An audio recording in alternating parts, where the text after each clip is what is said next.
Okay, we are recording. Greetings and welcome to Covenant Calendar Club. We are so glad that you are here, and we pray that you will be richly blessed by the Torah and as it comes out of the mouth of our instructors this evening. We want to give you a big shout out and say, shall we everybody? Shalom, hello. Hello. Hello. Hello. Nice to have you. Hallelujah. Hi. And once again, we are glad that you are here. And if you would like to participate in the discussion after the teaching, you can join Covenant Calendar Club by going to studythecalendar.com, and you can connect with us there. And with that being said, we're going to go ahead and turn the screen over to Tim and Jeanette. Thank you, Mario. I think Charlene needs to have something to say. Okay. Charlene, go ahead. Well, maybe while Tim's getting ready with his screen share, I can just do this. Tonight we're going to be looking at some counterfeit teachings for the count to Shavuot or Pentecost. And we had very good intentions, everyone, to keep this a really short, nice little PowerPoint so we could just all have fun at maybe 55 slides. But it grew to 75, and just as of yesterday, there was another boomerang that came to us, Libby. I need to thank her if she's here. She sent some information. I went, oh my, we've got to include this. So tonight, buckle your seatbelts because it's jam-packed. Now, for those of you that have not had a chance to look at the study that we recommended for Exodus 12 to 16 and on to 20 from the very first study that we did, there is some review in this one. If you did do the review, you'll be able to breeze through tonight. So we're just going to get started. Just hang on to your questions. Put the slide numbers down. They all have slides, and I hope you enjoy it because there are surprises here that we were not expecting. So Tim, he's the speaker tonight. I might jump in and help him a little bit, but we are excited tonight to give you part 4 of the Song of Joshua's Sickle. Thank you, Charlene. You can hear me okay? Yes, indeed. Thank you, Mario. Yes, we are excited about this study. This has got some surprises, like Charlene said. It's surprised me big time. In the one particular spot, you're going to be seeing that. This is what you call an absolute team effort, and most of that team was Charlene. She has done an incredible amount of work on this to get this thing all together. So I must thank her for all the work that she has done. Okay. The Song of Joshua's Sickle. The sickle is an incredibly important tool. The timing that goes with this sickle is paramount to understand for the feasts. Joshua's testimony in the scriptures is so incredibly important. It has so much information on the calendar. It's absolutely incredible. And I really appreciate the book of Joshua. Exposing the counterfeit sickle. As with everything that Yahuwah has, Ha-Satan wants to make a counterfeit. I was just reading more on the rainbow this morning, the rainbow of Noah, when the covenant that Yahuwah gave to Noah. He gave us a rainbow. He says it's his sign. And look at what has happened today with the colors of the rainbow. We know what group of people uses the colors of the rainbow and claim it as theirs. It's another counterfeit. And it's just like the sickle. There's counterfeit sickles. So whose Shavuot connection does this counterfeit sickle lead to? Covenant calendar studies reveal profound secrets.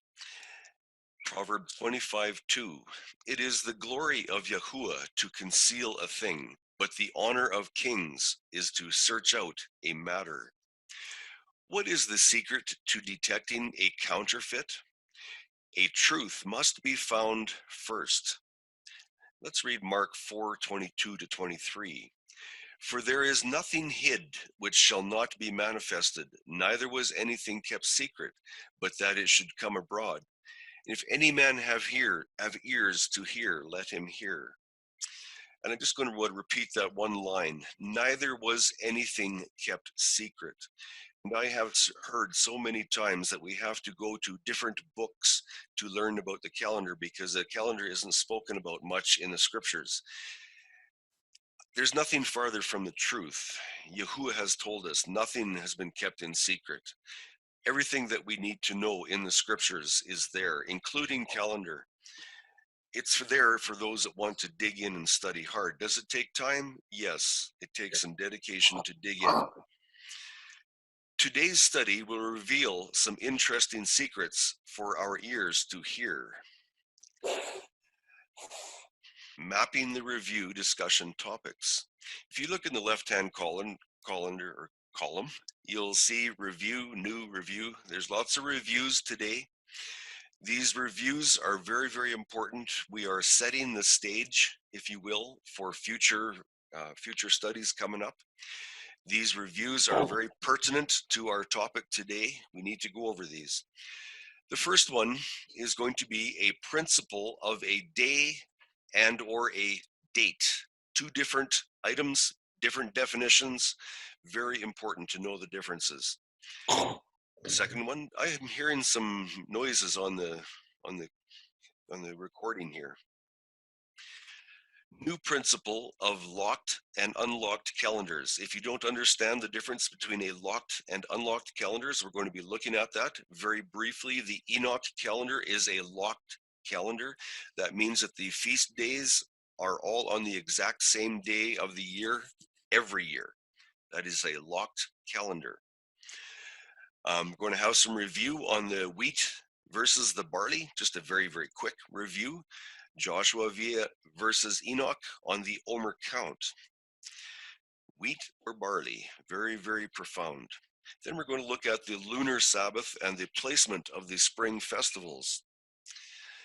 And another new one is going to be a bunny trail number 2, the lunar Sabbath connection to Lag BaOmer. And more review on Exodus 12, Passover, Exodus 16 to quail to manna, and going to Exodus 19 to Mount Sinai. The new information again is on bunny trail number 3. And the question is the manna second month in the spring or the fall? Yes, we have had questions on this about people declaring the manna and the quail came in the fall. So we're going to be looking at this and determine, I think we'll be able to determine quite clearly that the manna and the quail were in the second month in the springtime. And another one here coming up, bunny trail number 4, the counterfeit Pentecost count. 49 days plus 1 day or another 50 days. What is it? Have you heard of the double count to Pentecost or Shavuot? Let's look at it. Let's delineate it from the scriptures first, and then we'll look at it and see where it leads to. Next one here is new. It's Hebrew reveals a covenant calendar secret for the Omer count. And this is going to be an eye-opener. And the last one is the summary for the counterfeit Pentecost count of how many days? The summary. Where does this lead to? Who does it honor? And should we be a part of it or should we reject it? I think it's going to be very, very clear by the end of this study. There is a striking difference between counterfeit calendars and Joshua's calendar count.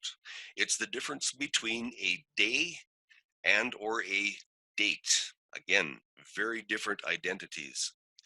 A day and or a date are usually not the same. And here's a random example.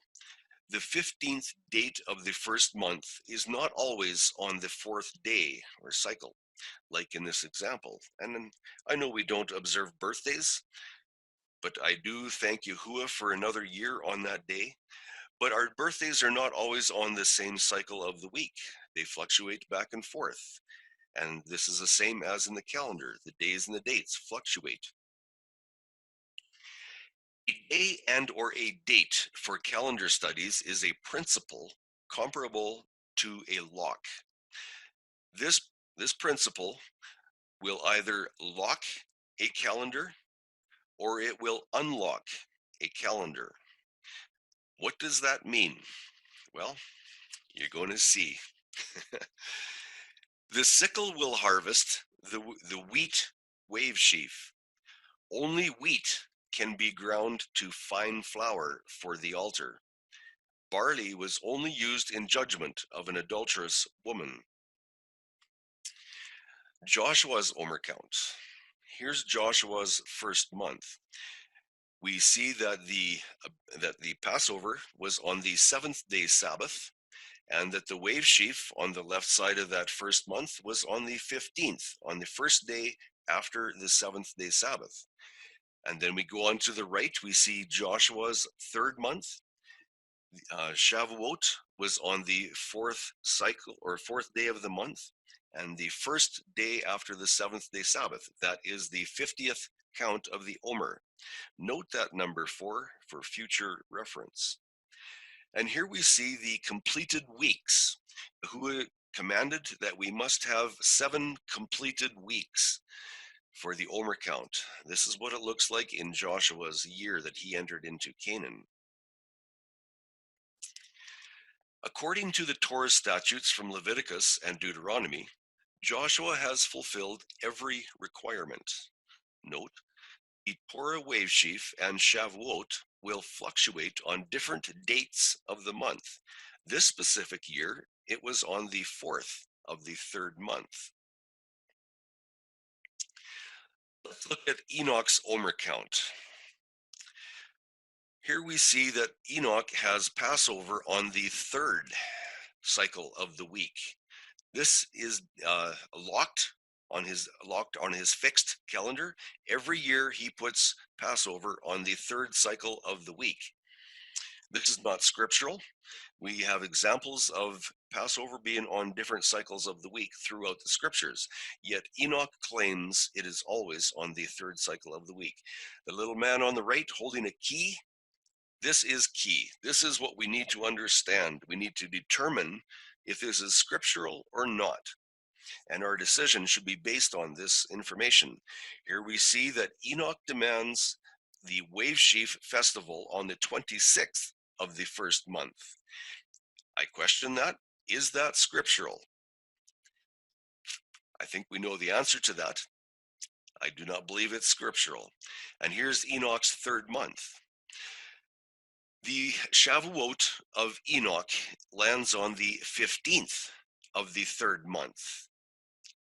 That is not the same as Joshua's documentation, and it is 11 days later than Joshua's documentation. Got to note that very carefully. So again, is Enoch correct? Does he have linear alignment with the scriptures, or is it a different song marching to a different beat? On Enoch's calendar, dates and days of Sabbaths and feasts never change. You see that lock? It's a fixed calendar. It is locked unto the dates and the days. Enoch's Pentecost is always on the 15th day of the 3rd month. That statement there is going to run Enoch into very serious problems with the documentation of the scriptures. Why does he have it on the 15th day of the 3rd month?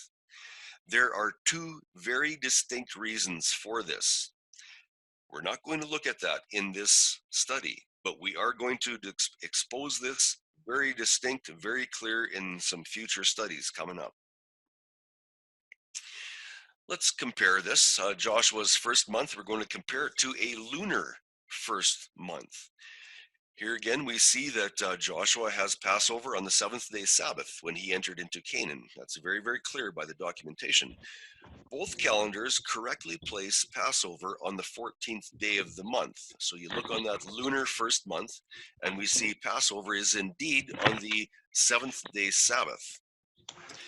However, when the lunar Sabbath calendar has Passover on the 7th cycle, and that is to agree with Joshua, then Sunday The 15th is still the weekly lunar Sabbath, according to their declarations, because they claim that the 15th must be a seventh-day Sabbath.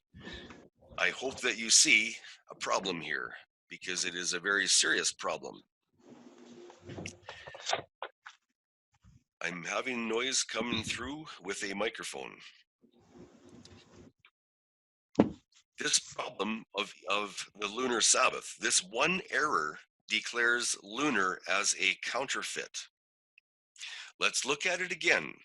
We're going to make an adjustment to this lunar month.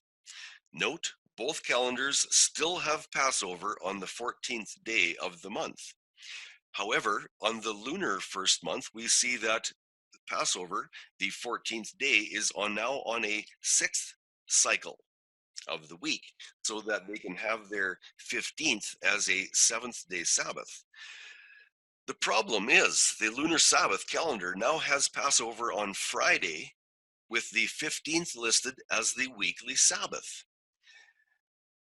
Reminder, it takes only one error to declare a counterfeit. And if you look here, the lunar month does not agree with Joshua.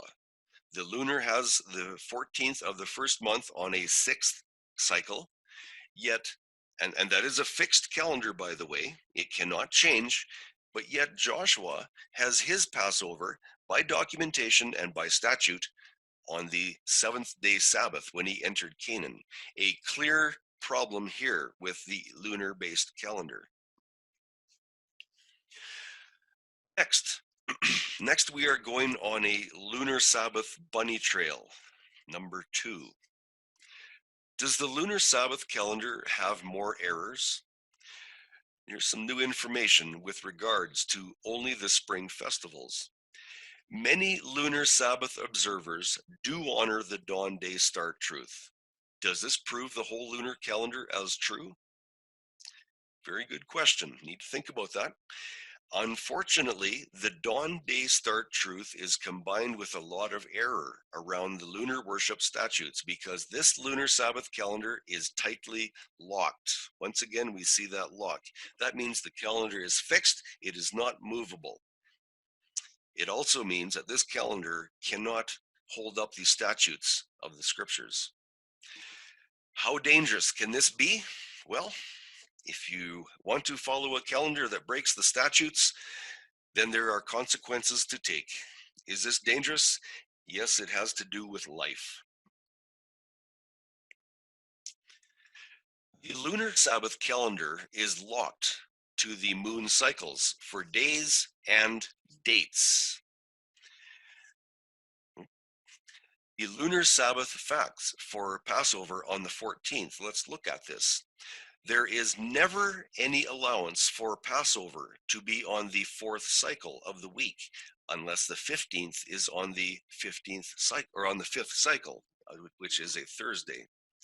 And when the 15th must represent the unleavened bread Sabbath and the weekly Sabbath, there is never any allowance for the Roman guard to be asked for and granted, as the rabbis certainly would not desecrate their weekly Sabbath with this activity.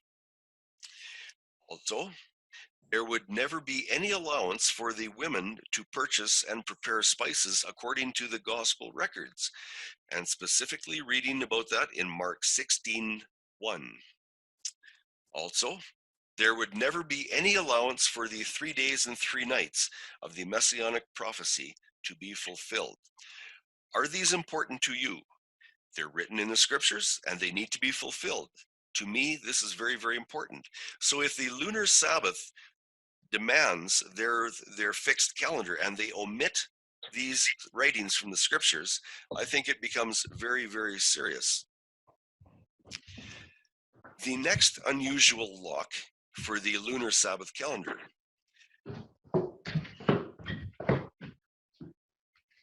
I'm getting noise coming through the microphones. If we could have them closed, please, that would be appreciated. I think it's Brenda.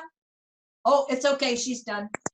Okay, Charlene, Charlene, I do have you marked as co-host, so you can bring up that control and you are able to delete or close the microphones in your control if you can.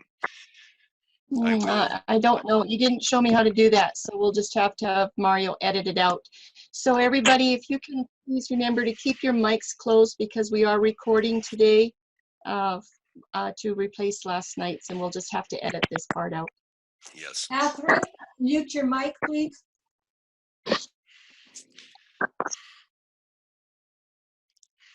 Okay, thank you.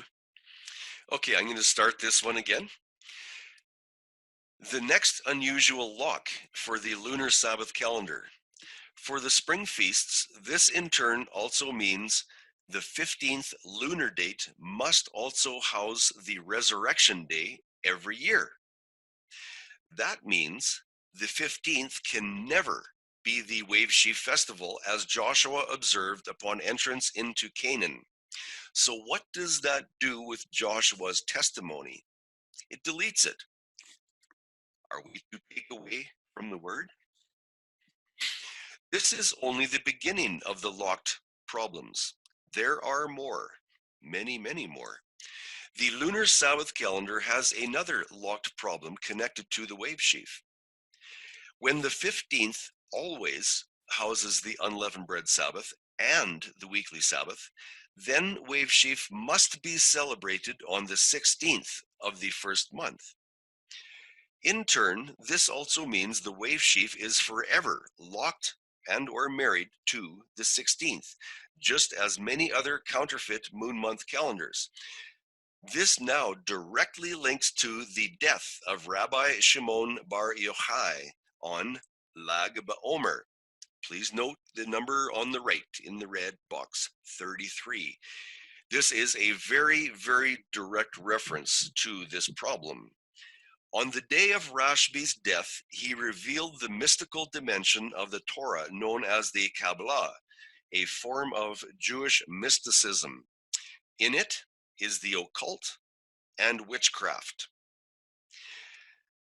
So this lunar Sabbath system that locks the wave sheaf to the 16th of the first month has a direct connection to this foundation of the occult and the witchcraft from the Kabbalah. Is this a problem? I believe it is. It's a great problem for me. Many lunar Sabbath keepers honor the dawn day start, but that does not sanction the lunar Sabbath calendar. According to the calendar year when Joshua entered Canaan, these were not weekly Sabbaths, and that is the 8th, 22nd, and 29th. These were not weekly Sabbaths in that year when Joshua entered Canaan. The Joshua study teaches the correct weekly Sabbath for those that will seek. And I say, just say no to the lunar Sabbath. And this is the end of this short review on this topic. And here is a serious wave sheaf reminder from part 3. Remember, Enoch's first week delay of, or I should say, Enoch's 1 week delay of wave sheaf removed the very essence and substance for the antitype event and man's salvation. If wave sheaf timing is misplaced in any way, the etzem, which is our understanding of the essence and substance, stands without statute. The etzem, I liken that to the vertebrae. Why a vertebrae? Because etzem has a definition of a bone. That is, the vertebrae is the bone structure which houses the central communication system or the central control system of the body. What is the body? We liken that to the control system, I should say. What is the control system? We liken that to the wave sheaf that is seen directly behind the vertebrae. That wave sheaf is the essence and substance of our salvation. How so? That is directly linked to Yahusha, because Yahusha became the first fruit. He became symbolized by the sheaf of wheat that was presented before Yahuwah. So this XM, wave sheaf A, the bone structure of our salvation, becomes ultra important. When this wave sheaf is misplaced by date in any way, Enoch, are you listening? Then our substance and our essence of salvation is removed from Yahuwah's schedule, and it's planted firmly on Isaiah 14:13, where Lucifer declares that he is going to be in control of the Moedim, the mount of congregation. He wants to be in control of it. How does he do it? Well, one of the ways is he moves wave sheaf day to 26th, first month. Serious stuff? Absolutely. It has to do with salvation.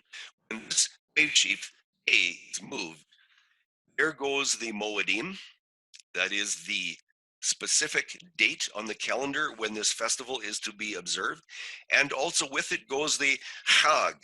That is the theme celebration by how this date of wave sheaf is observed.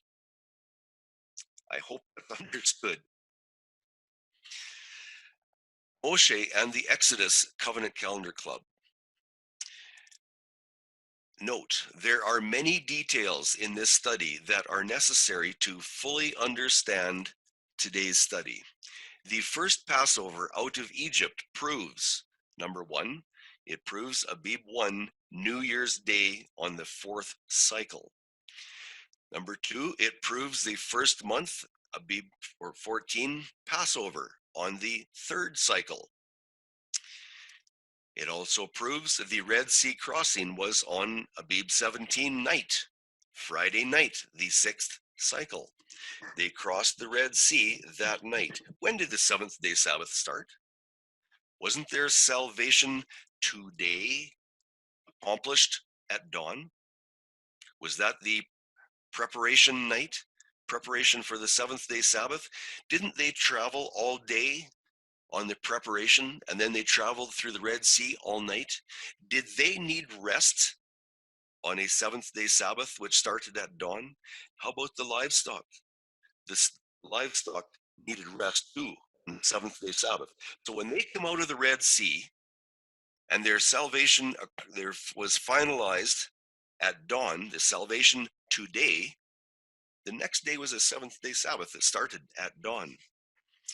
Also, this account, number 4, if the wave sheaf festival pattern would have been celebrated, placement would have been on Abib 19, and that would have been the start of the Omer count. That is the pattern. That is why I say would have been, because it is a pattern that is established on this account. Number 5, the Exodus from Egypt proves that the quail and the first manna week on the 2nd month from the 17th to the 23rd, and the cycles from the 1st to the 7th cycles were on Sunday to Sabbath. And that was in the 2nd month in the springtime. We're going to look a little bit more closely at that. And it also proves, number 6, Pentecost at Mount Sinai. It was on the 3rd month and the 8th day, much to the chagrin of what Enoch would like to say. We're going to look at that quite closely. After a short review of Moshe and the Exodus, today's study will address, number 1, we're going to look at some commentator comments on the 2nd month of the civil year. Number 2, we're going to look at the double Pentecost count. Is it true or is it counterfeit? Does it have scriptural foundation or does it come from paganism? Let that sink in for a bit. Number 3, this is an interesting one to me. I discovered this, writing this, helping with Charlene, writing this study. This blew me away. Number 3, an added English letter, not word, letter, and its lingering effects on the double count to Pentecost. This information is important for the future studies of, number 4, Enoch's 2 main reasons for choosing Abib 26 for the wave sheaf. And it's number 5, this information is important for future studies of Paul's witness on Yahuwah's Pentecost count. Note, there will be many calendar slides for comparison. So here's something that Isaiah said to us. Isaiah 46, 9 to 10. Actually, he said this to us 7 times if we're very, very careful and we read carefully. Remember the former things of old, for I am Elohim, and there is none else. I am Yahuwah, and there is none like me. Declaring the end from the beginning, and from ancient times the things that are not yet done, saying, my counsel shall stand, and I will do all my pleasure. Declaring the end from the beginning. We're looking at the end times in the very, very, very close future. If we want to know the end and what's going to happen with end time events, Isaiah has told us 7 times we need to understand the beginning. So why is it that the Old Testament and the Torah are not considered so much today by religions today? Declaring the end from the beginning. Let's understand the Torah. Joshua has solidly exposed the correct feast, day and date for the wave sheaf and the beginning of the Omer count. This study will now compare the evidence with Moshe's Omer count to that of a popular Omer count to what? To 99. Next, the Enoch Omer count. Findings will be compared to Paul's witness in the New Testament. Yes? Does Paul witness to the Omer count? We're going to show this in the future. How many of these 3 examples will agree with what is found in the beginning? Or will we find a wolf pretending to be a sheep? Count on it. Reviewing the Omer count from Egypt to Mount Sinai and Shavuot. The chapters are Exodus 12 to 16 to 20. 3 days journey in the wilderness. There's a story behind a 3 days journey. In making this study, this study's been made over several years. It's taken to develop this study. Yes, years, not weeks, not months, but years. This 3 days, I had missed out on it. I did not include it in the study, and I sent the study out to numerous people different times, trying to get the study right. And a friend from Colorado wrote back to me, Tim, he says, you got to put in the 3 days. You cannot miss that. Oh, okay. So I entered in the 3 days journey and the commands that Yahuwah said to travel 3 days. What a difference that made to this study. It's like turning on a light switch. So I'm going to read this again. 3 days journey into the wilderness. A command recorded how many? 3 times in Exodus 3:18, chapter 5, verse 3, and chapter 8, verse 23. And we know what happens when things are recorded more than once in the scripture. It becomes important. Here they are. Number 1, Exodus 3:18. The Elohim of the Hebrews hath met with us, and now let us go, we beseech thee, 3 days journey, not 1 day, not 2 days, but 3 days journey into the wilderness, that we may sacrifice to Yahuwah our Elohim. Number 2, Exodus 5 and verse 3. The Elohim of the Hebrews hath met with us. Let us go, we pray thee, 3 days journey into the wilderness, and sacrifice unto Yahuwah our Elohim, lest he fall upon us with pestilence or with sword. Pretty serious implications right there. I suggest that they obey the 3 days journey. And here's the 3rd time, Exodus 8:27. This is where we see it again. We will go 3 days journey into the wilderness and sacrifice to Yahuwah our Elohim as he shall command us. In other words, Pharaoh, you have no control over us. Yahuwah is going to command us, and it will happen. Yah's Omer count begins in the wilderness. As Yah does not change, neither does his pattern of the set-apart appointment or the Omer count to Shavuot. Yahuwah does not change, Malachi 3:6. Pentecost Torah count of Yahuwah. Let's look at it, refresh our memories. Verse 10, when ye be come into the land which I give unto you, and shall reap the harvest thereof, then ye shall bring a sheaf of the firstfruits of your harvest unto the priest, and he shall wave the sheaf before Yahuwah. I'm going to read that sentence again, and I want you to go forward to the day after Yahusha's resurrection. And he shall wave the sheaf before Yahuwah. Yahuwah observed the wave sheaf. He became the first fruit. Did he not indeed present himself before Yahuwah after he ascended that morning after dawn? Just a thought. I'm going to read this again.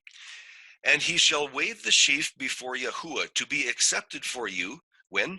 On the morrow after the Sabbath, that is the seventh day Sabbath, the priest shall wave it. Did not Yahusha indeed go up and present himself on the morrow after the seventh day Sabbath? Did he not indeed fulfill the statutes? Once again, we identify our Mashiach by the statutes. Note, in this episode of the Exodus, Yahuwah was keeping track of the count en route to Mount Sinai. Verse 15, and ye shall count unto you from when? From the morrow after the Sabbath, that is the seventh day Sabbath, from the day that ye brought the sheaf of the wave offering, 7 Sabbaths shall be complete. 7 completed weeks with 7 Sabbaths. That's 49 days. Yahuwah outlined 49 days explicitly and completely, and precise.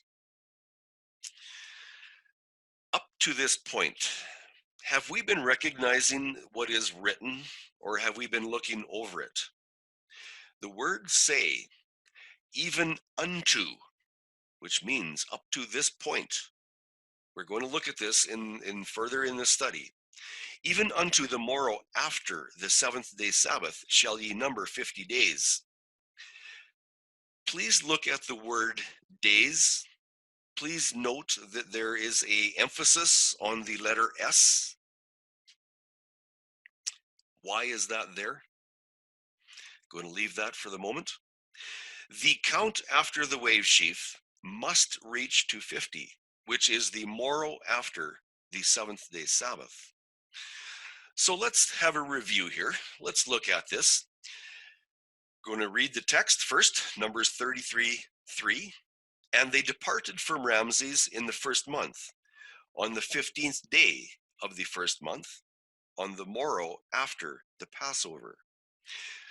Abib 14 was on a third cycle, and they left Egypt, or Mitzrayim, on a fourth cycle, on the 15th day of the month. You'll see there the first day of the journey was 15th, the second was on the 16th, and the third day of the journey was on the 17th. That is your 3 days journey that was repeated 3 times to Pharaoh. Where did that third day bring us to? That brought us to the wadi, or the beach on the Red Sea. That is where Moshe proclaimed, see your salvation today. They crossed the Red Sea that night, and their salvation was finalized at dawn that night. Dawn started the seventh day Sabbath the next day. That was the 18th, and it was a day of praise. Again, it was a day of rest. They needed the rest, the livestock needed the rest, and they needed to praise Yahuwah for the salvation today, which was finalized at dawn. No, the sunset did not change the day in this instance. Only if Yahuwah does not change, this Kodesh Omer count pattern begins here. For the next day, the day after the seventh day Sabbath, this is when the pattern of the wave sheaf would start. I want you to please look at these numbers that are emphasized in yellow. They have the yellow surrounding them. This is going to be your 50-day Omer count, as written in the scriptures. We're going to look at this quite carefully, so please note these numbers. And on the right, you'll see in the pink oval, that is the first completed week. Oops, I forgot to read that. Let me back up. There are 15 days of journey to the 30th day of the first month. Here we're looking at the second month. This is the month where there is quail to manna. Yes, indeed, this is the second month in the springtime. And on the right, you'll see there is the second and third completed weeks. That brings us to number 21 of the Omer count, and it is a seventh-day Sabbath. The next week is very interesting. Let's read about it. Exodus 16:1. And they took their journey from Elim, and all the congregation of the children of Israel came unto the wilderness of Sin, which is between Elim and Sinai. And on the what? On the 15th day of the second month after their departing out of the land of Egypt. So if you look in the calendar chart there, you'll see the brown box. That is the 15th day of the month. It is the sixth cycle of the week. It is a preparation day. This is the day they come in. They were traveling and they entered the wilderness of Sin. What happens on the next day? Again, this is the sixth cycle of the week. What happens on the seventh day Sabbath? On the seventh day Sabbath, the people were murmuring. And if you read in the scriptures, it says the congregation was murmuring.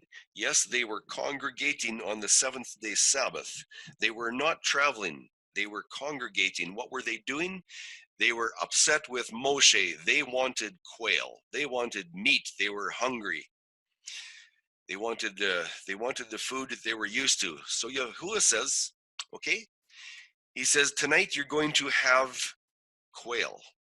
He satisfied them. They're his people, his children. He loves them. And he gave them what they want. But he says, tonight at evening, you're going to eat meat. And tomorrow, you're going to have manna. There comes the manna on the 17th of the month. It is the first day of the week. I want you to note that, the first day of the week. There is other calendars that cannot duplicate this. They physically cannot do this. Yahuwah brought this manna to test the people. He was not going to give them a test of the week and have a few days missing. No, he was giving them manna for 6 days of the week. They were to pick manna for 6 days, double on the 6th day, and nothing on the 7th day. This is a test. This is a very serious test, and he was not going to mess up on the days of the manna. Yes, they started on the first day of the week, and that week was the 5th completed week, and we see next is the 6th completed week. And that brings us to the Omer count of 42.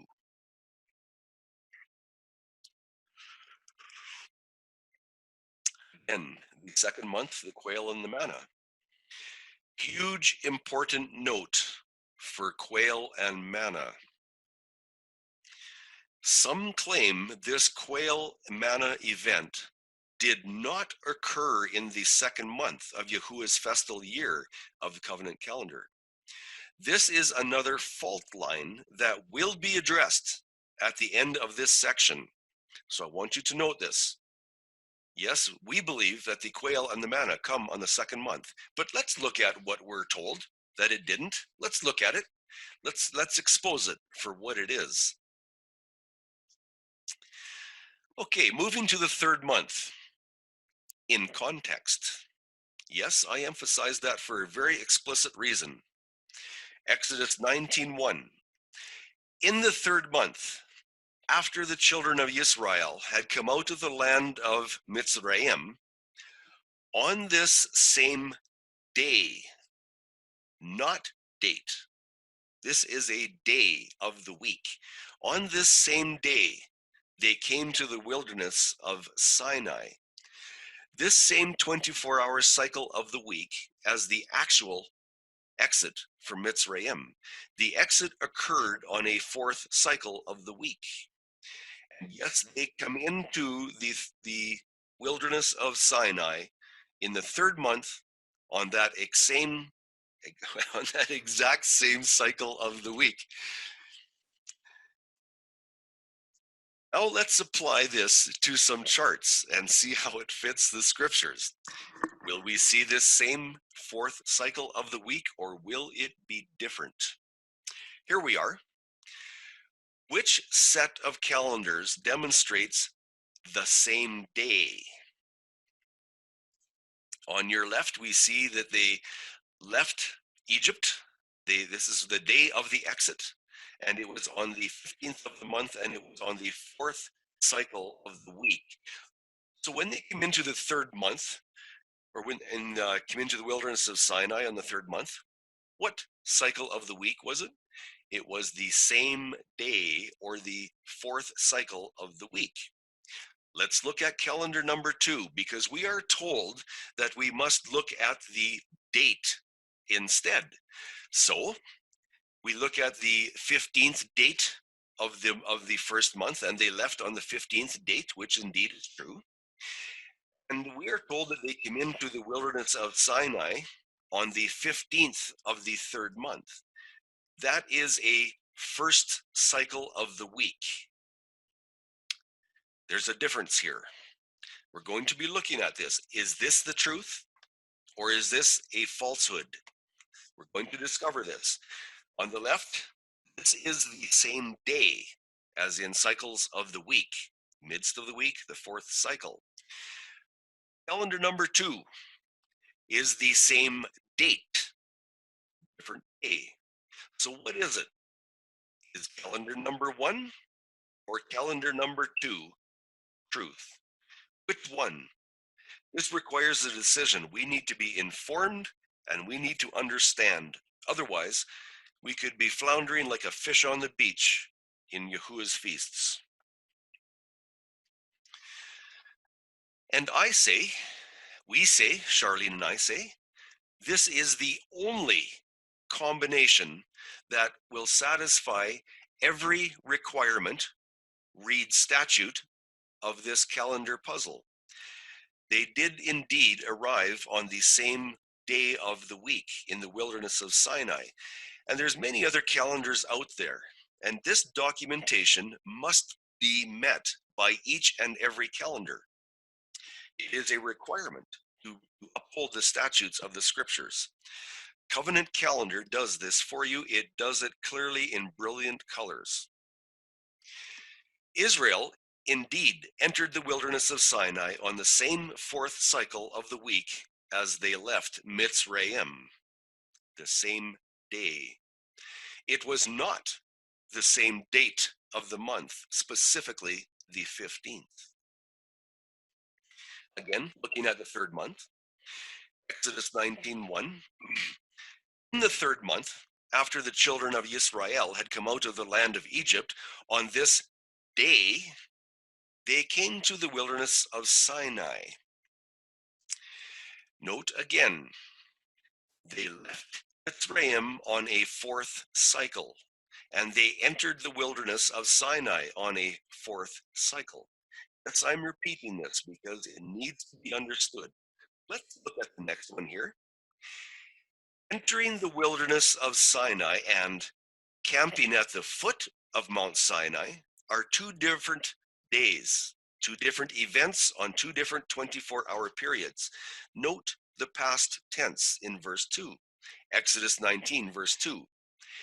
For they were departed from Rephidim and came to the desert of Sinai and had pitched in the wilderness and there Israel camped before the mount.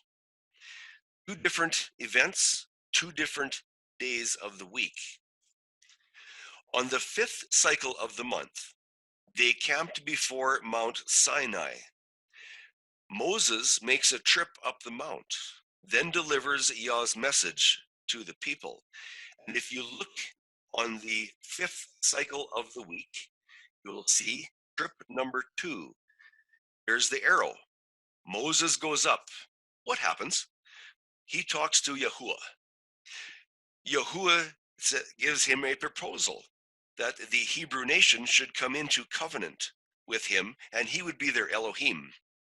Moses travels back down the mount and delivers the proposal from Yahuwah to the people. The people agree. This is their first acceptance.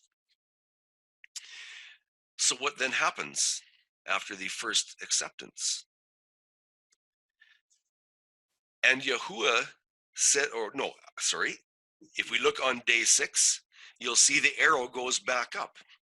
Moshe travels back up and brings the acceptance to Yahuwah. Yahuwah says, okay, the people accepted. Here's some instruction for you.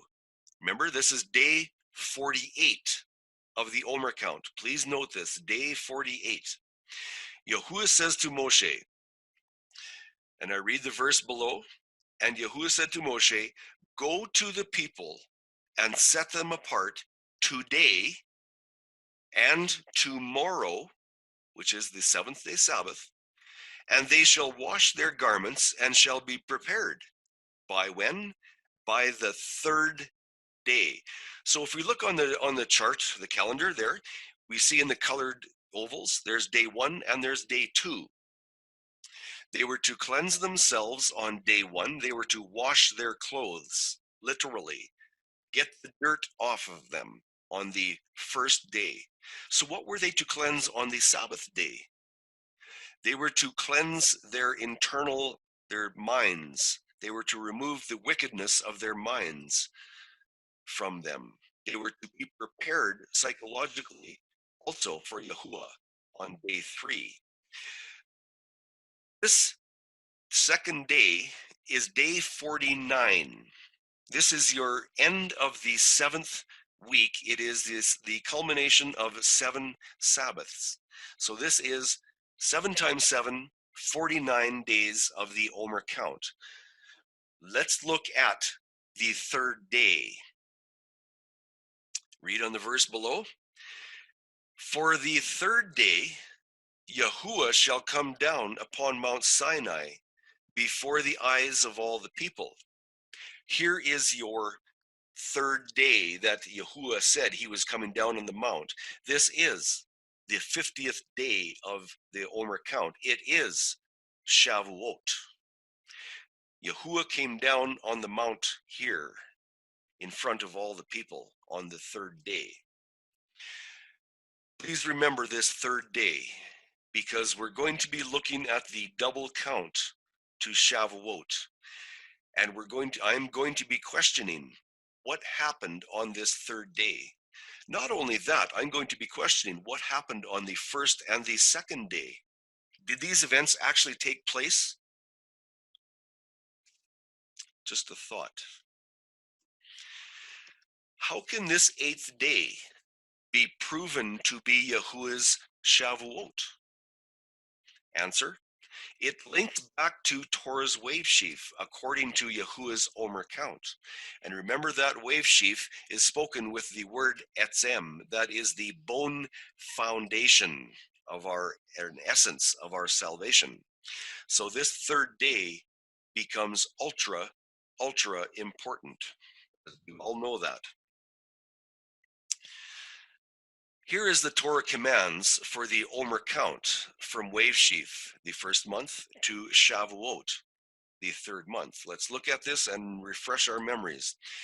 Number 1, or A, I should say, the 1st month, they were to leave Egypt on the 4th cycle of the week, and it was the 15th day of the 1st month.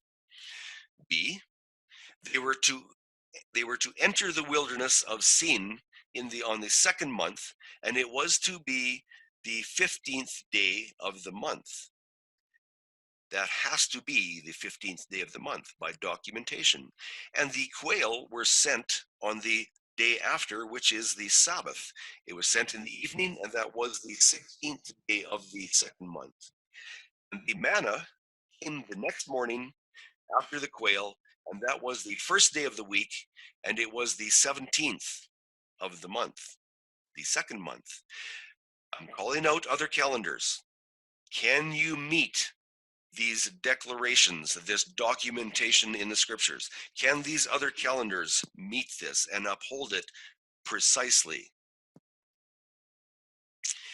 C, the third month, they entered the wilderness of Sinai. When? On the fourth cycle.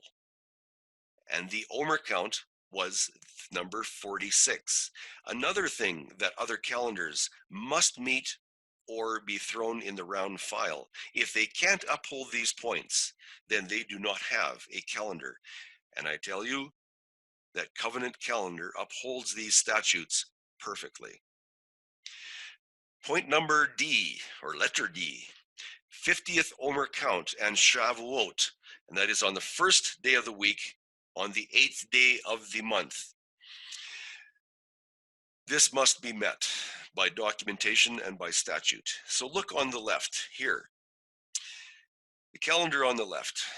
We see that the 15th day of the month was when they left Sinai, or left Egypt.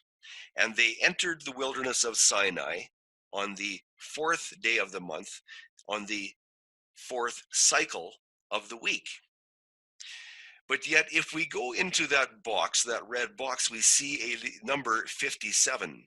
When we use the combination of the same date instead of the day of the week, but we use the date of the 15th for both months, this does not work.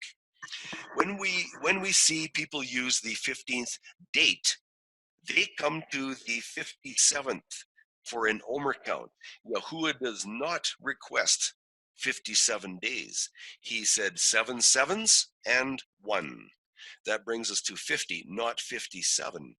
So using the date of the month, and there are calendars out there that do this, Enoch, using the date of the month does not work. It is confusion, and our author is, or our Yahuwah is not the author of confusion. This documented accuracy and precision, as found in the Exodus, is the only combination that will allow Moshe to receive the 10 Devarim on Mount Sinai in full alignment with the Torah. Covenant calendar, the blood-ratified covenant calendar, fulfills this documentation precisely. The 8th day of the third month fulfills the statute command for Shavuot. Covenant calendar is not locked together with days and dates for weekly Sabbaths and feasts and festivals. Example number 1. The wave sheaf, Shavuot, and the weekly Sabbath are fixed to a cycle, but not to a date. Example number 2. Other festival commands are fixed to a date, but not to a cycle. Anything else is simply an unauthorized misplacement of the etzem. What is the etzem? That is the bone structure of our salvation, and that is linked directly to the Feast of the Wave Sheaf. The etzem, the bone structure of your salvation. Yes, the essence and the substance, complete. And there is the bone structure, the vertebrae that houses the central control system of the body. And Yahusha is the central control of the system of the body. He is the wave sheaf, he is the first fruit. And it is all to be observed on Yahuwah's Moed, and the festival is the Chag festival. That is the theme by which the Moed is observed. Yes, this is the etzem, the essence and substance of our salvation.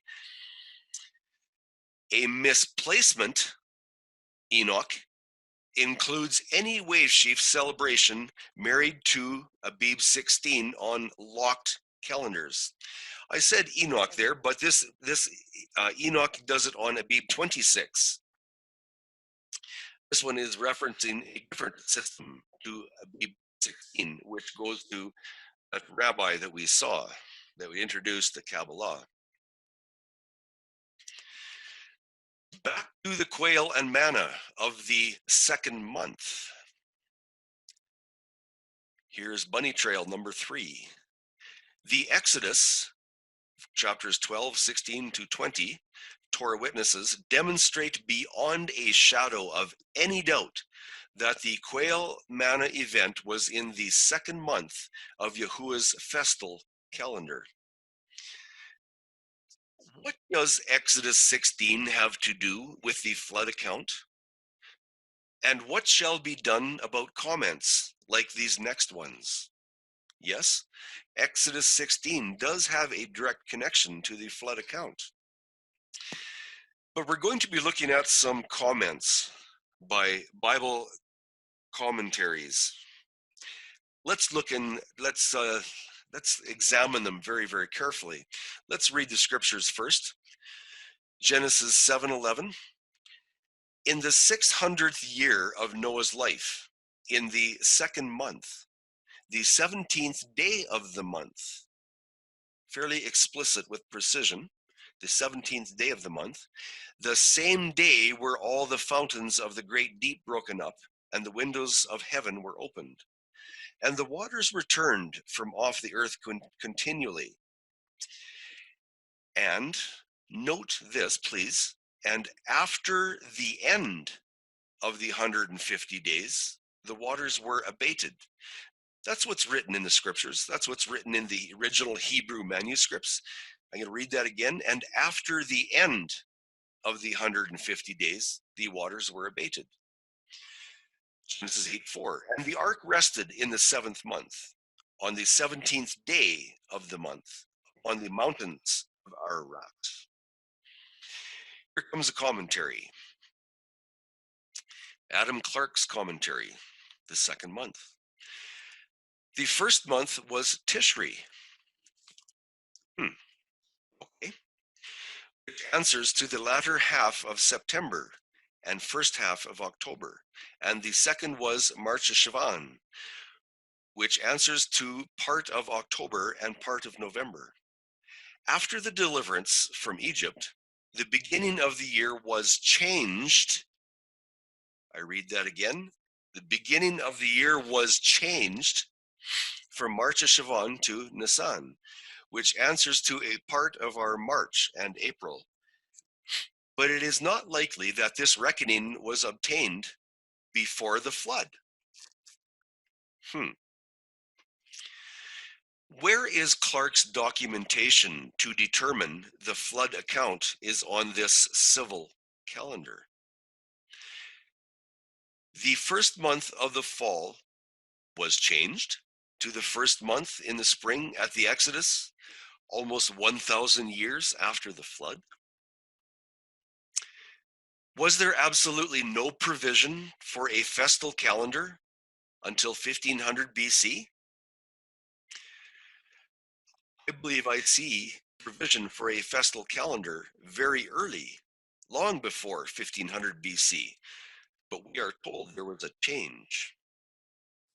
Malachi 3:6, for I am Yahuwah, I change not. So let's go back up to that top box and read the red sentences in the middle of the paragraph. After the deliverance from Egypt, the beginning of the year was changed. Malachi 3:6 says, for I am Yahuwah, I change not. Just a thought. There are at least 11 calendar clues in the flood account. Is it possible to determine if these clues match Yahuwah's festal calendar or man's civil calendar? Here's 2 options for us. And we're going to be comparing Clark to Ellicott's commentary. And here it is. In the second month, that is, of the civil year, which commenced in Tishri at the autumnal equinox, the flood thus began towards the end of October and lasted till the spring. Where's the documentation this is a civil year? Just a question. Again, his comment. The ecclesiastical year began in Abib, or April, but it was instituted in remembrance of the deliverance from Egypt and can have no place here. So we're being told that the first time the beginning of the year was in the greening, the month of Abib. We're told it was only instituted for the deliverance of Egypt, in remembrance of it. Interesting thought. Clark said there was no first month in the spring until the Exodus. Ellicott comments as if the festal year was always in place, but didn't get instituted until the Exodus. Which commentator is right? Which one has studied calendar? Now we come to a very interesting paragraph. Please read this carefully and think.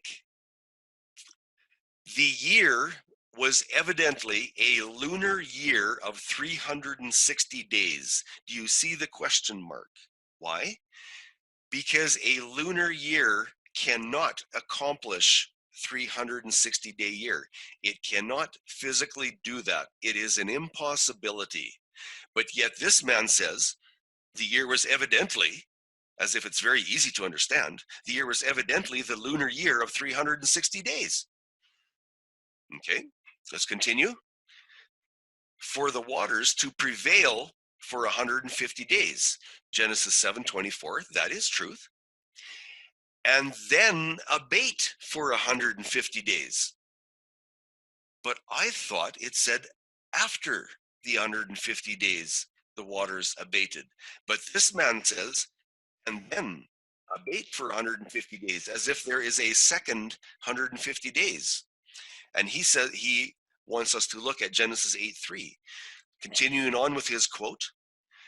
Now, as the end of the first period of 150 days is described in Genesis 8:4, see, he's telling us there's two 150-day periods in the flood. Continuing on, as the 17th day of the 7th month, whereas the flood began on the 17th of the 2nd month.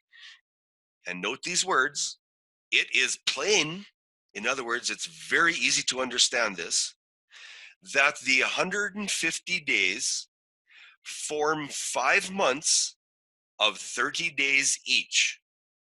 Do you notice a discrepancy? Is it brilliantly glaring in front of your eyes? Because he has just said that this is a lunar year of 360 days, and now he says the 150 days form 5 months of 30 days each. In the lunar calendar, it is an absolute impossibility to have 5 months of 30 days each. It does not happen. It cannot happen.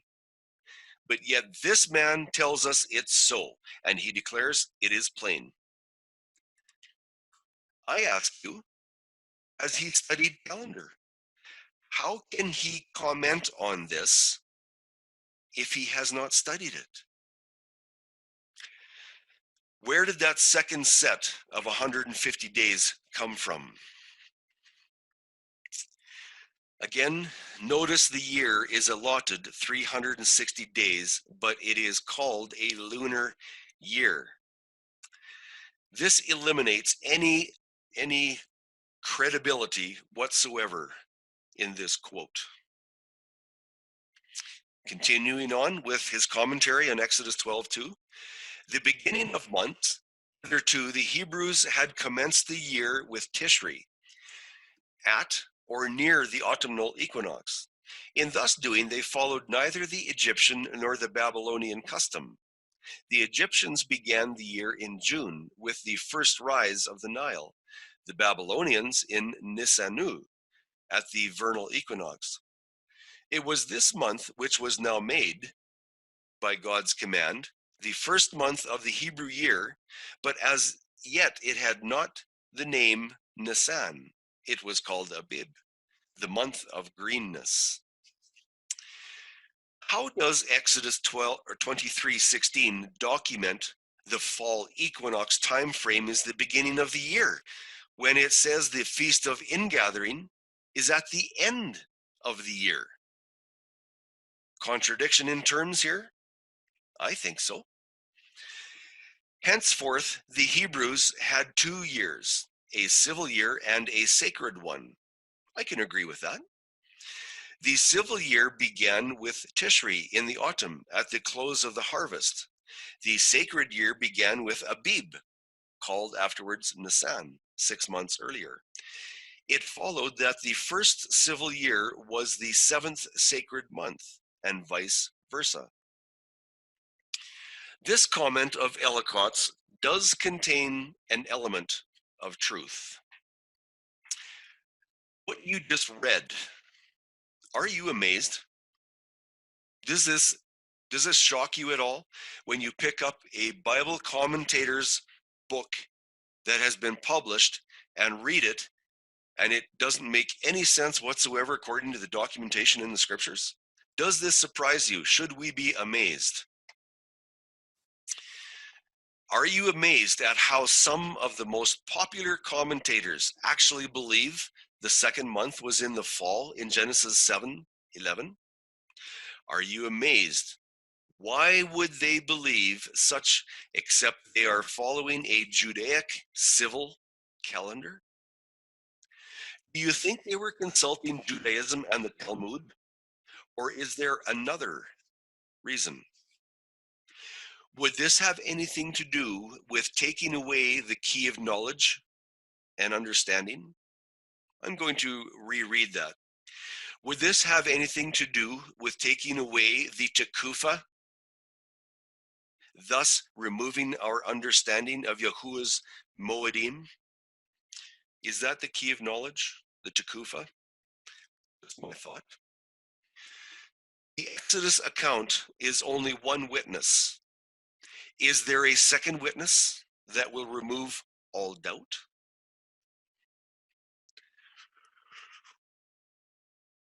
I say yes. Season 2018, where we were presenting calendar topics. Study number 1.10. A proper calendar study proves both events for the flood and the Exodus were established on the same timing as the festal covenant calendar, not man's civil calendar. The following information on the time frame of the flood account is given more coverage in the original study, thus noted. The final witness to this Torah truth is found in Yahusha's Omer count from his wave sheaf to the Shavuot festival of Acts. Next to be considered. Number 1, we're going to look at calendar clues in the flood account. We're going to look at comparisons to several calendar options. We're going to look at only the covenant calendar year of Yahusha's death aligns with perfection. I'm going to read that again because I want you to take note of point number 3. The importance on point number 3, it should be bouncing across the screen to get your attention. Let me read it. Only the covenant calendar year of Yahusha's death aligns with perfection. Here is a question about Noah. Would Yahuwah place calendar clues in Noah's flood account for a special reason? Only the last calendar clue in the flood account will be addressed in this study. Look at the brown box. On the right side, actually, let's go back to the month column. It is the second month. It is the 27th day. And you'll see that in Genesis 8:14. Noah leaves the ark on the 27th day on the second month, and that is by command of Yahuwah. Do we really care what day Noah left the ark? Obviously, Yahuwah does. He inspired it. He inspired it for a specific reason. So why is it that it is documented that Noah left the ark on the second month on the 27th day? What does that for us in the future? Do you remember that last comment on that last slide, the last question about identifying Yahusha in his final year on this earth? Is there a connection? Is there a link? Is there a prophecy from Noah's ark? Let's look at it. Actually, I should say, not a prophecy. Is there a type written in Noah's ark when he left, or not in the ark, when he left the ark? Is there a type that must be fulfilled by Yahusha on his last day of this earth? Is it there? Just a thought. Let's think about this. Question number 2 about Yahusha. Would Yahuwah place calendar clues in the scriptures to allow the discovery of Yahusha's 70-week ministry, locking down important dates? Yes, 70-week ministry, not 3 years. 70 weeks. Do we have these calendar clues, is the question. What about water to fire in 70 weeks? Another innocent question. What reason did Yahuwah have to inspire these seemingly insignificant details? Are they insignificant? I have read over them and read over them and read over them. But I must admit, it's only in the last little while that I have realized that documentation of Noah leaving the ark is highly significant. Let's read it. Genesis 8:14. And I ask you, how many times have you read over this documentation and just kept on reading? I read, and in the second month, on the 27th day of the month, the earth was dry. Precision, accuracy, and precision inspired by Yahuwah. Why? Just because he needs us to know when Noah left the ark? Or is there another reason? Verse 15. And Elohim spoke to Noah, saying, go out of the ark, you and your wife and your sons' wives with you. The command was to leave the ark. Noah left that ark and was embarking on a brand new era. Think about that. He was commanded to leave and go somewhere else. Is it possible that we can positively identify the Mashiach and the blood ratified calendar in one single swipe with this information? And I'm going to read this again, verse 14. And in the second month, on the 27th day of the month, it was commanded, go out of the ark. Let's continue. The original study compared several true and false calendars in great detail. We will look quickly and specifically at these 6 calendars for the 40th day of the Omer count to see if that day will place on the 27th day of the second month. Does that seem strange? You're going to see why later. We're looking for the 40th day of the Omer count, and it must be on the second month on the 27th day. And I say it must be. Will any of these calendars declare the Passion year of our true Mashiach? Will we be able to identify covenant calendar and the true Mashiach by these dates and days?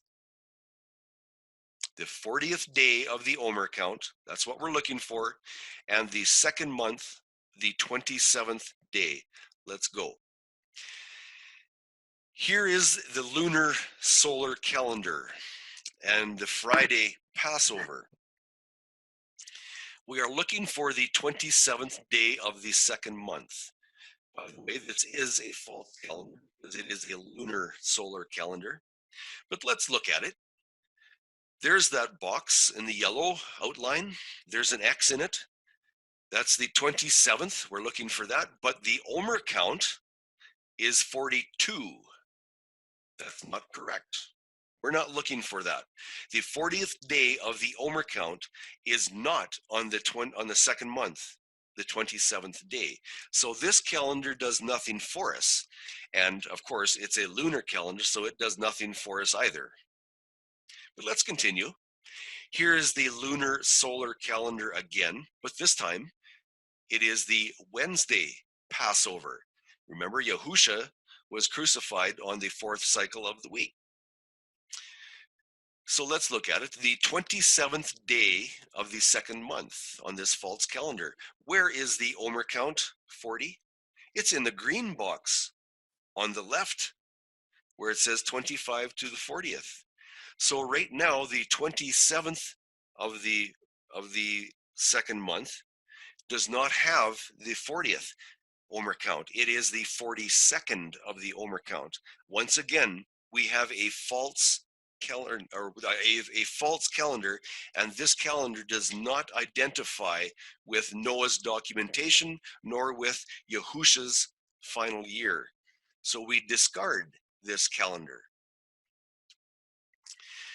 Here's Enoch's calendar. Enoch has Passover always, and it's locked to the third cycle of the week in the first month. Let's look at it. The 27th day of the second month, that's what we're looking for on this false calendar. Where's the Omer count? The Omer count is not correct. The Omer count is 32 in that yellow outlined box. It does not work. This calendar does not fulfill the type and the antitype of Noah's documentation. So we're going to discard this calendar. Goodbye calendar, goodbye Enoch. Now here is Moshe. We know Moshe kept the covenant calendar. So this is a true calendar. It is a covenant calendar. But we are looking to see if this instance identifies the type set by Noah and the antitype that should be fulfilled by the Mashiach, the correct Mashiach. So let's look at it. The 27th day of the second month, where is it? Well, we look here and the 27th is on the Omer count number 41. The 40th count, what we're looking for, is in the green box right beside it. So once again, the X marks the spot. The 40th day of the Omer is not on the second month, the 27th day. So this true calendar, this rotation of the year, cannot identify the true Mashiach, nor fulfill the type and antitype. So we are going to set this calendar aside and look at another one. Here's Joshua. Now Joshua, we know, is incredibly on his calendar documentation. This is a Sabbath Passover when he entered Canaan. And we're looking to see if this year can fulfill the proper type and antitype documentation that we saw coming out of Noah. The 27th day of the second month. There in the yellow outline box, we see an X again. Why? Because the Omer count is at 43 and we need 40. The 40th day of the Omer is not on the second month, the 27th day. So this year of covenant calendar cannot identify the true Mashiach by the type and the antitype. So we're going to set this calendar aside. Here we are. Let's look at this. This is the year that Yahusha was crucified. This is the Wednesday Passover, or the fourth cycle Passover. We're looking for the 27th day of the second month. And we're looking for the Omer count, number 40. Look in that box in the middle. You'll see that that check mark is outlined with yellow. There we see the 27th day of the second month has the 40th marked on it. This is the 40th of the Omer count.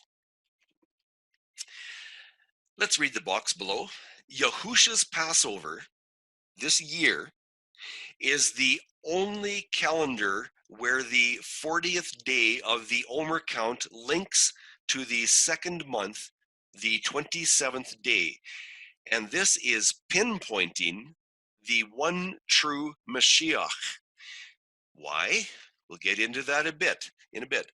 But we now know that the date that Noah was commanded to leave the ark is a very highly significant date. That date type, we now find in the exact format in the year that Yahusha was crucified.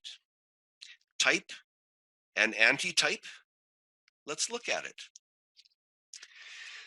How does the 40th cycle of the Omer count, specifically on the 27th cycle of the second month, have any connection whatsoever to Yahusha HaMashiach?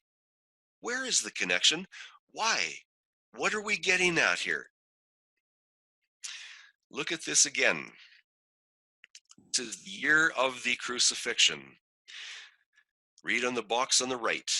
Yahusha's Passion year on the covenant calendar is the only combination that can satisfy all these requirements. And I say the covenant calendar is the only calendar that can do this, because I have not seen another calendar that can fulfill this documentation and these requirements.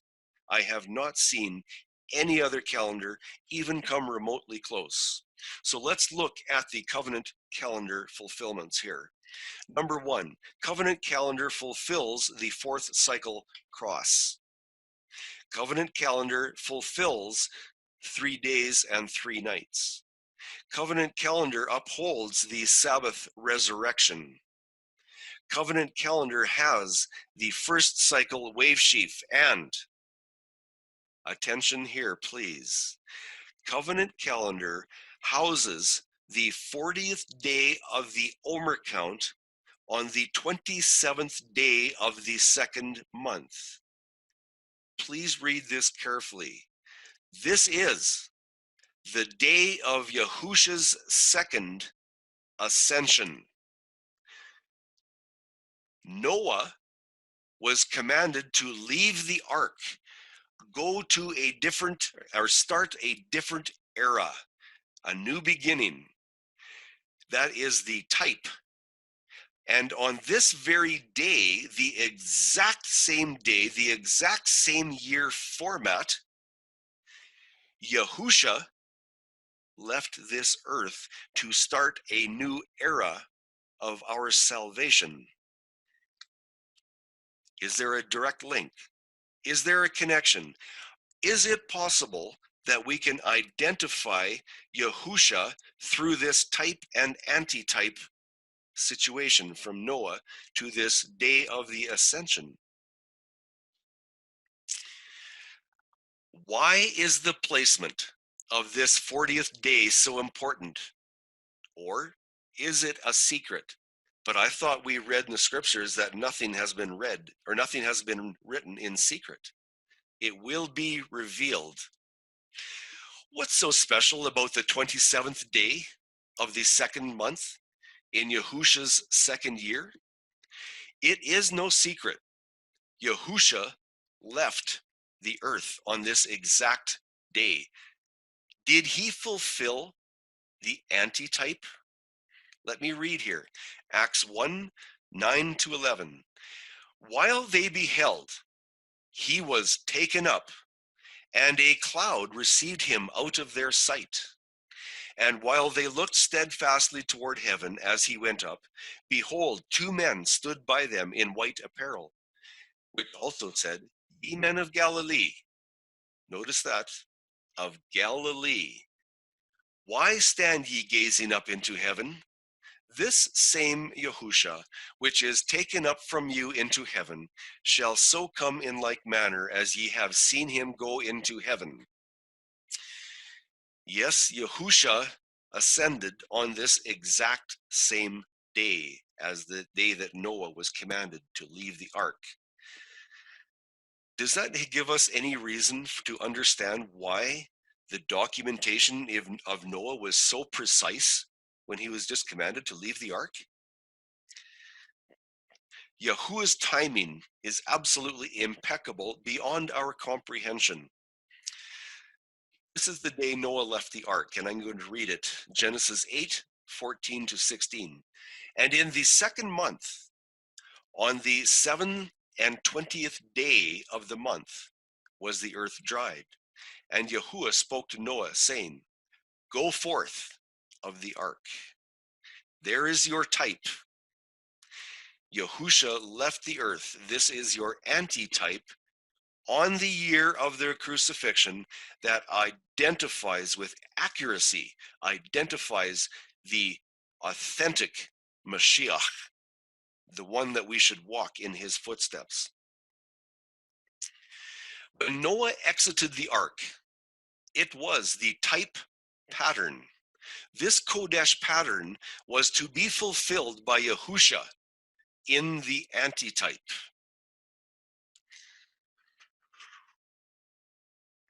Remember this question about Noah? Would Yahuwah place calendar clues in Noah's flood account with the alignment to Yahusha?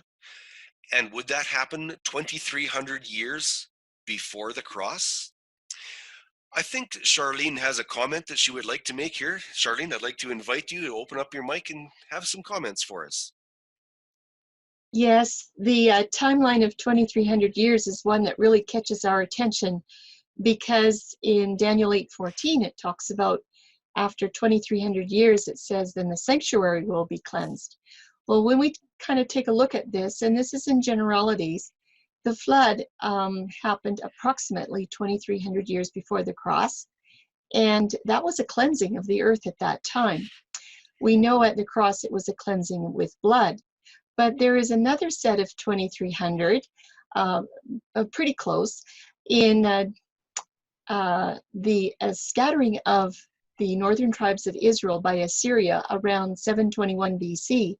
If you go forward 2,300 years, you will land around 1582, which was the time where Pope Gregory had to drop 10 days from the calendar because everything was out of sync with the harvests and the spring and fall equinox. So that was a good thing. That needed to be done. So that was a little bit of a cleansing of a calendar. When you look at the shipwreck with Paul, there's an interesting number there. I think it's of 256 men that were on the boat. And I did some work around that, shared it with another friend. And as I had been coming across this 2,300 is why I shared the 2,300 with him. And he said, oh, but Charlene, there's 23. I think if you do 12 times 23, he said 12 is the number of Yah's government. But he said he found that the number 23 had always something to do with cleansing. And I just went, wow, there is something really big here. I believe 12 times 23 is 256, and there was that many men on the ship. So this is just another one of those little calendar things that are kind of fun bunny trails to look at, that 2,300 is a time of cleansing. There are also some really good studies out there on these 2,300 timeline in Daniel 8 is in an application for 2,300 literal days at the end of time with the bride as she brings in the harvest. And of course, wouldn't that be another cleansing so that when the harvest comes in, we're all ready to go. So I just wanted to make that point and just give you something to think about and have fun with it. Thank you, Charlene. I greatly appreciate your comments. I really, really appreciate it. So I'm going to read this question again, and I want you to keep in mind what Charlene had spoken to us about.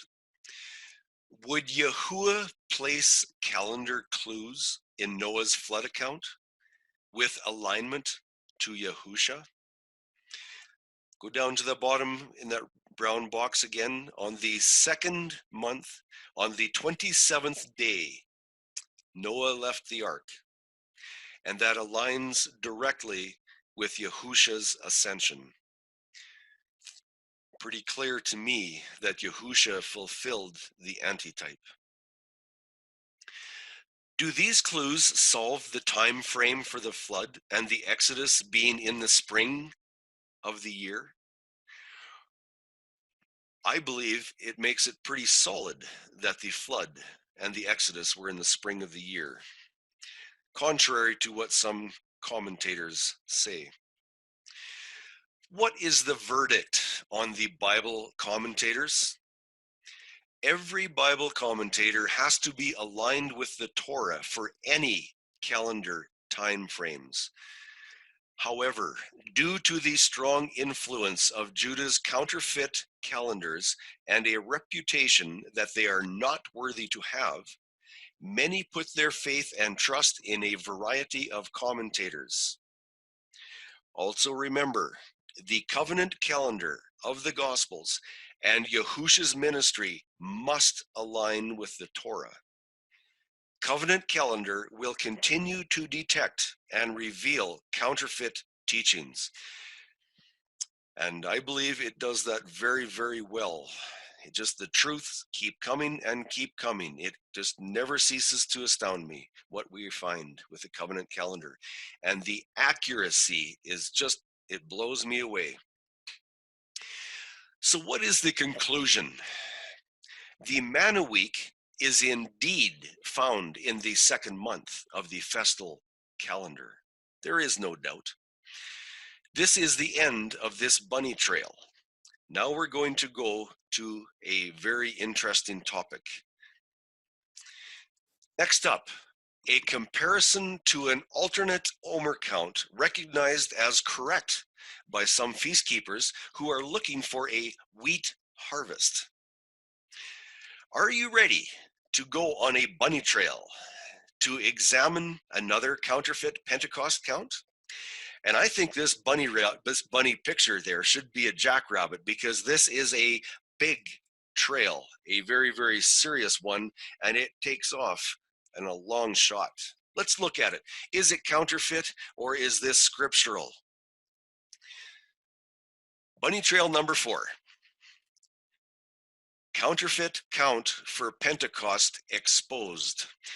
Shall we count to 50 as written in the scriptures? Or are we mistaken? Or shall we count to 99 for Pentecost? 99 is an interesting number. It's not a rounded number. It's not an even number. Just an interesting number. Campsite number 11. Mount Sinai is the 11th camping place out of the 42 campsites on the way to Canaan. Israel was encompassed by pagan nations on every side, being held at bay by the divine protection of the pillars of cloud and fire. The root word for Sinai means tares, thorns, and demons. Wow, pretty interesting definitions for Sinai. Very interesting definitions for a place that Yahuwah would choose to come down on the mountain. In the Syriac language, Sinai means to shine as the moon, which was an object of worship in this area. And yet Yahuwah chose this place to come down on the mount. I believe there is a very, very specific reason for this. In the New Testament, these root meanings link to Antichrist. Yahuwah chose this spot to proclaim himself as the highest Elohim, with plans to bring Yisrael into everlasting covenant with him, to which they agreed for a very short time, as we know. It was at this spot where his Pentecost fire rained down upon Mount Sinai. It was at this spot where Aharon erected the golden calf idol on an altar that still stands today, giving credit to the false Trinity gods, most definitely including moon goddess worship. Also, in these very same verses of Exodus is where multiple counterfeits are taught as true Shavuot timing. Hasatan likes to develop counterfeits. It's what he does. So let's read this again. Refresh our memory. Alternate Pentecost count in Torah. Verse 10. When ye be come into the land which I give unto you, and shall reap the harvest thereof, then ye shall bring a sheaf of the first fruits of your harvest unto the priest. And he shall wave the sheaf before Yahuwah. He shall wave the sheaf before Yahuwah. And I'm thinking ahead to Yahusha's time when he observed the wave sheaf. I'm going to start again. And he shall wave the sheaf before Yahuwah to be accepted for you when? On the morrow after the Sabbath. The priest shall wave it. Who was the priest when Yahusha observed wave sheaf day by being the first fruit? Who was the priest? Wasn't that Yahusha HaMashiach himself, the Melchizedek high priest? I believe it was. Let's go to verse 15. And ye shall count unto you from the morrow after the Sabbath, that is the seventh day Sabbath, from the day that you brought the sheaf of the wave offering, 7 Sabbaths shall be complete. Would that be 7 times 7 equals 49 days for the first part of the count? Do we read in the scriptures something about a first and second part? A first count and a second count?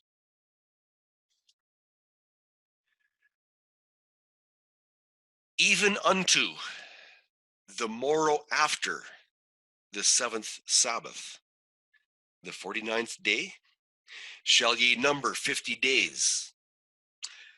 There's that S that has the emphasis around it. Why is that S there? Does that S indicate that we should add another 50 days as in a plurality of days? Would that be 59 plus 50 equals 99 days to Pentecost count? Why does that S have an emphasis on days? Something to think about. Okay, we are going to go over this and we're going to do some comparison. So I want you to stick with me here if you can. Hopefully I don't go too fast. Some say the Pentecost count extends to 99 days, not 50 days. Keep in mind, some counterfeit wave sheaf Omer counts begin on the 16th. So we're looking at the Omer count pattern here, and we start on the left-hand side on the 19th. And it is wave sheaf day on the first day after the 7th day Sabbath. This is in the Exodus. We're looking at the pattern here. The Omer count begins on number 1 on the 19th day. Those numbers in the yellow are going to declare the Omer count. So I want you to look very carefully at that because we are going to 99 this time. Why 99? Because that's what we have been told by many people. There is a double count to Pentecost. So let's look at it. Pay close attention to these yellow numbers. On the right, you will see number 1 in the pink oval. That is the first week, the first completed Sabbath. Where will this 99 teaching lead to? Is it going to uphold the statutes of the scriptures? Or are we going to see paganism fulfilled? Are we going to see paganism which is documented in the scriptures? Just something to think about. First, we will count the 7 completed weeks, including 7 weekly Sabbaths. On the right, you will see 2 and 3. That's your second and third completed weeks. That brings us to number 21 of the Omer count. Then there is the 4th completed week. This is when they were in the wilderness. They were murmuring. They wanted the quail, or they wanted meat. So Yahuwah gave them the quail. He gave them the manna the next day. Then comes the manna week. That is completed. The 7th-day Sabbath comes. There's no manna. What Omer count was this? That is number 35 of the Omer count. And the 5th week, the 5th completed week has been fulfilled. There is the 6th completed week, and the Omer count is at 42. Not many more to go. Let's go into the 3rd month. We're going to compare. You see that question, 3rd month, doing what at Mount Sinai? You see the 1st and 2nd day in the colored ovals. You see the arrows where Moshe traveled up and down the mountains, trips 2 and 3. You see the word today and tomorrow in the 7th day, where Yahuwah spoke to Moshe. I'm asking you, are these necessary on a 99-day count to Shavuot? Why are these documented in the scriptures so early if we are to travel to 99 days for Shavuot? What were they doing at Mount Sinai on these days, 47, 48, and 49, if it wasn't the time? Was this a practice? Was Moshe practicing? Did Yahuwah need practice speaking? I don't think so. Let's continue. The 7 completed weeks and 7 weekly Sabbaths are now counted and at 49 days. This is the outline of your 7 Sabbaths. 7 weeks have been completed. Did Moshe still need to make these trips up the mountain if we're going to the 99-day count? They're documented in the scriptures. What happened to counting the 3rd day that follows the tomorrow? Remember, Yahuwah said, "For on the 3rd day I will come down on the mount." When he said that, did he extend that to the 99th day? Did he send Moshe a memo saying, "Oh, there's been a delay, we're going to wait until the 99th day"? Yahuwah said everything has been spoken in the scriptures and nothing has been spoken of in secret. So I do not find that memo to Moshe saying that there has been an extension to the 99th day. But we're told about it, so let's look at it. Here we go.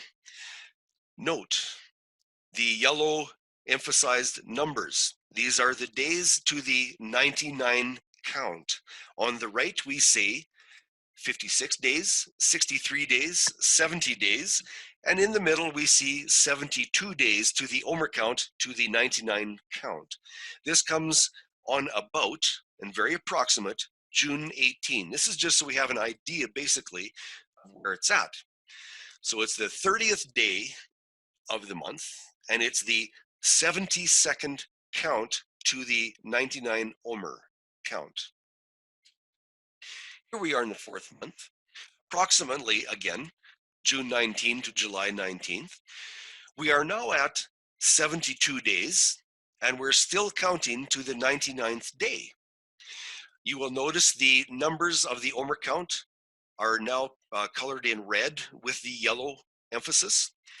So let's look at these numbers and count these numbers out. On the right, we see 77 days, 84 days, 91 days, 98 days. That's 1 day off of 99. These are your completed weeks to the 99-day Pentecost count. On the left, 99th day on the 26th of the 4th month. And that's approximately July 15, just approximate. The 99th day is the 26th day of the 4th month, and approximately July 15. This is claimed to be the wheat harvest. What else is it? What else happens on this day? Let's look at this again. This is a bit of a review again. 77, 84, 91, 98. 99 days to the Omer count. On the surface, this 99-day count may not seem to be a problem. Everything looks in order. We have the weeks completed with their 7th-day Sabbath.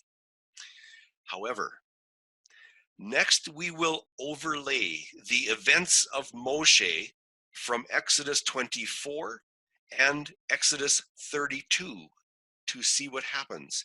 Yes, we are digging into scripture, and we're going to lay this scripture on top of this count. What happens? First, we're going to review the events in Exodus 19 to 20, or to chapter 20, verse 20 in the 3rd month. Chapter 19, verse 6 first. Yahuwah proposes his covenant to the people. Verse 8, the people agree to come into covenant.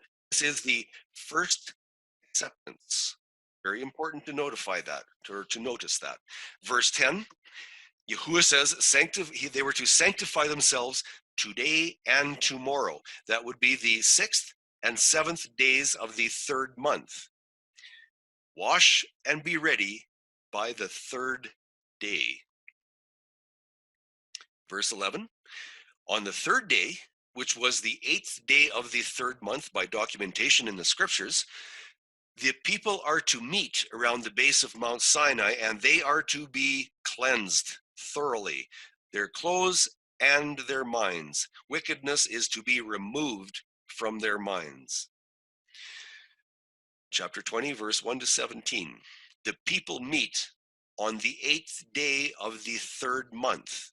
This is documented in the scriptures. They met on the 8th day of the 3rd month to hear the first 10 Devarim of Yahuwah's covenant. Chapter 20, verse 18 to 20. The 8th day, still. The people are terrified. They are frightened, and they beg Moshe, go up the mount and get the remaining words of the covenant for us, because we do not want to hear. We are terrified that this mountain is shaking, and the lightning and the fire and the winds, and they are terrified. They ask Moshe, go back up the mountain. He does. And here's more review. This goes from Exodus 20, verse 21 to 24:11. The first one here, this is still the 8th day. It is the first cycle, and it is a Sunday, as we understand in pagan terms.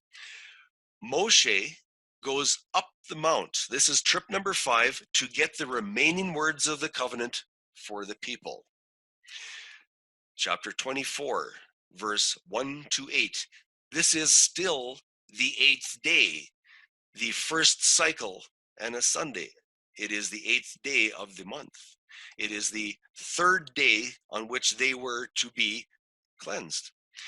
Moshe speaks the rest of the words of the covenant to the people. See, he's come back down the mountain again. He speaks the rest of the words of the covenant to the people. And this is the second acceptance for Yahuwah's covenant. The second acceptance. Moshe writes the laws in the book of the covenant. What? Moshe writes the laws in the book of the covenant? This is the first mention of the book of the covenant, and yet we do not have the stone tablets yet. But here we understand that covenant that Yahuwah proposed, Moshe writes these words into a book, and it is called the Book of the Covenant. Moses reads the covenant words to the people. The people give third acceptance for Yahuwah's covenant. What's blood ratified then? It is the Book of the Covenant, which was then blood ratified. Note, Moshe does not have the tablets yet, but yet the Book of the Covenant was then blood ratified. And I would like to mention, in that blood ratification is the calendar, the exact format that Moshe was trained in to bring the Hebrews out of Mitzrayim. The calendar, the covenant calendar, is blood ratified. And what else was blood ratified? The people are sprinkled with blood. Remember, this is still the 8th day, the 3rd month. It is Shavuot, and it is the 50th day from the wave sheaf. This is the Kodesh appointment pattern by statute from Yahuwah. Continuing on, chapter 24, 9 to 11. This is approximately the 9th and the 10th days. It is the 2nd and 3rd cycle. It is Monday and Tuesday in pagan terms. A total of 75 elders journey partway up Mount Sinai to partake of the covenant confirming meal. This is where it will be signed and sealed for eternity, permanent. Okay, now it gets interesting.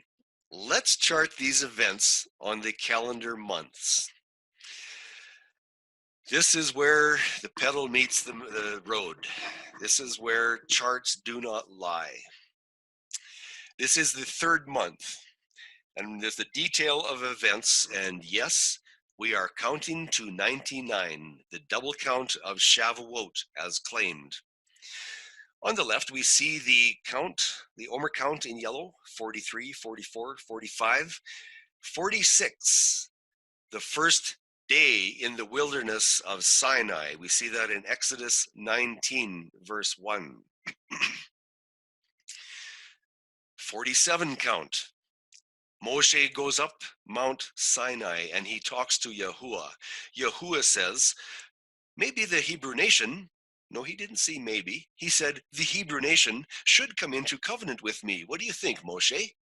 I'll give you this covenant. You go down to the people and ask them. So Moshe travels back down the mountain. That's trip number 2. And he gives this word, this covenant to the people. He relates to them the words of the covenant, and the people accept. It is the first acceptance of the covenant by the Hebrew nation. After they accepted it, Moshe then on the next day, on the 48th day of the Omer count, traveled back up the mountain and gave the acceptance to Yahuwah. This is trip number 3. Yahuwah says, great. He says, tell the people that today and tomorrow they are to cleanse themselves. For on the 3rd day, I'm going to come down on the mount. So Moshe then goes back down the mount on the 48th day of the Omer count. He goes back down the mount. The next day is the Sabbath. It is the 49th day. It is the tomorrow which the people are supposed to cleanse their minds of wickedness. It is the 7th day Sabbath. That is number 2 day. What happens on the next day? It is the 50th day of the Omer count. It is the 8th of the 3rd month. There is 2 trips for Moshe up and down the mount. Moshe is in good shape. What's the first one? He goes up to talk to Yahuwah, and Yahuwah sends him back down and tells people to stay away from the mount because they are getting close and Yahuwah will take them out. And then when Yahuwah is speaking on the mount, the people are terrified and they tell Moshe, get back up there and get the words from Yahuwah. We are terrified. So it is this 3rd day that Moshe travels back up the mount to get the 10 Devarim from Yahuwah. This is Shavuot. And we read about that in Exodus 20, verse 1 to 24, verse 8. That is the 10 words, or the Devarim, that is the covenant that was blood ratified. There is that blood ratification that was done on this time frame here. The 9th day of the month. This is 51 of the Omer count. What happens after the blood ratification has taken place? On this day, on the day 51 of the Omer count, is the start of trip 6. When we see 6A, there's 75 elders. They meet in Mount Sinai. This is the beginning of trip number 6. They meet. What happens? Day 52 of the Omer count to 99, the elders travel up the mountain, and they're up there halfway to have a covenant meal. They are going to have a very special meal. This signs and seals and ratifies the blood ratified covenant. It will be final on this day, halfway up the mountain. At this point, day 53, halfway up the mountain, and Charlene, correct me if I'm wrong, but I believe this is halfway up the mountain, Moshe gives instructions to Aharon. He is to stay at on this portion of the mountain, and he is to look after the camp, take care of things, hold the fort. Aharon, you are in charge. Together, Moshe and Joshua prepare to go further up Mount Sinai for the next 7 days. They are going farther up the mount. And here is day 57 of the Omer count, day 58 of the Omer count, and day 59, trip 6C. Moshe leaves Joshua on day 7 to ascend to the top of the mount. This is just Moshe. Joshua has to stay down part way up the mountain, and only Moshe goes up. This is trip 6C. Moshe will be up in Mount Sinai for the next 40 days and 40 nights. Note the days of the 99 count to the Omer. Moshe is now within that 99-day Omer count, and he, at the end of this week, on the 7th-day Sabbath, he will have been in Mount Sinai at the top for 4 days of his 40 days and 40 nights. And again, this is on day 63 of the 99 count. Here we are, 1 week completed. And we are at day 70 of the 99-day Omer count. Moshe, on the 7th-day Sabbath, has now been up in the mount for 11 days of his 40 days and 40 nights. Here we see day 71 and day 72 of the Omer count to 99. This is approximately June 18.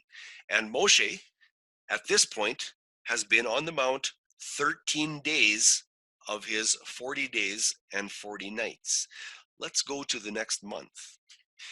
But first, Moshe was up in the consuming fire of Mount Sinai for the last 13 days of the 3rd month. And we read that in Exodus 24, verse 17. Here is the 4th month and the events that follow. And this is approximately, again, June 19 to July 18, just so we have an idea where we're at. On the left-hand side, you will see that the 3rd month is carried over onto the chart. Days 71, 72 are there, and days 13 of Moshe's 40 days and 40 nights. So let's continue with the 4th month events. This week is fulfilled. On the seventh day Sabbath, we see it's at the 77 count towards 99. Moshe is at the 18th day of his 40 days and 40 nights stay. The next week is fulfilled, and Moshe will be staying up in the consuming fire of Mount Sinai for the first 27 days of the 4th month. Again, we see that in Exodus 24, verse 17. On the right there again, we see on the 7th day Sabbath, the 84-day count to 99, and Moshe on the 25th day of his 40 days and 40 nights. We're keeping track of the count here. We need to be very accurate of what happens, because what you're going to see is going to open up eyes. So what was happening? What was Aaron doing? Aaron was told to take care of the camp, look after things. You're in charge, Aaron. What was Aharon doing? In the meantime, Aharon is fashioning a golden calf for worship that we can read about in Exodus 32, 1-6. This week, on the 7th day Sabbath, when it's fulfilled, we see the 91 count to the 99 days of Pentecost, according to some people. And Moshe has 32 days of his 40 days and 40 nights stay. We're getting close. We're getting close. What comes up? 92, 93, 94, 95, 96, 97, 98. The final week of the 99-day Omer count is fulfilled on the 7th day Sabbath. We are at 98.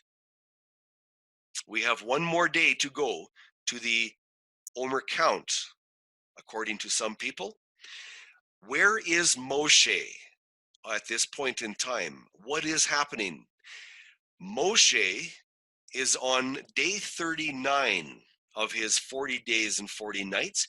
He has one more day on the mount. One more day towards the 99-day count. What happens? What are we going to see on this incredible day, 99? It is the 4th month. It is the 27th day of the month. It is the first day after the 7th day Sabbath. It is the 99th day of the Omer count, and it is the 40th day of the 40th day of Moshe's stay on the mount. The 27th day of the 4th month, Moshe completes the 40th day. Moshe, with the tablets, meets Joshua to return to camp. What does he find on the 99th day of the Omer count?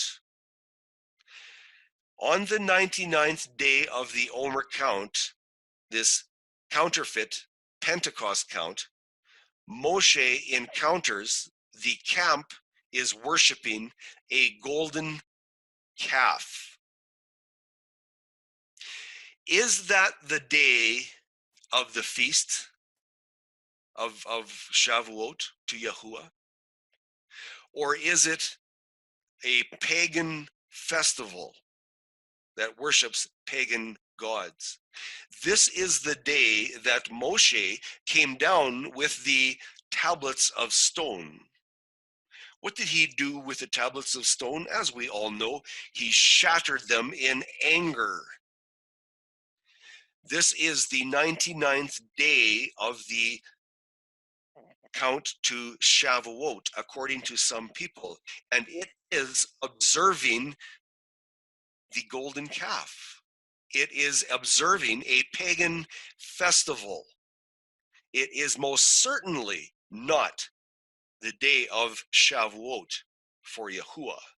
This is a pagan count. The double count to Shavuot is a pagan festival designed to lure us in to worshiping pagan gods. This is serious stuff, people. This is serious stuff. We need to look at this and decide where we stand.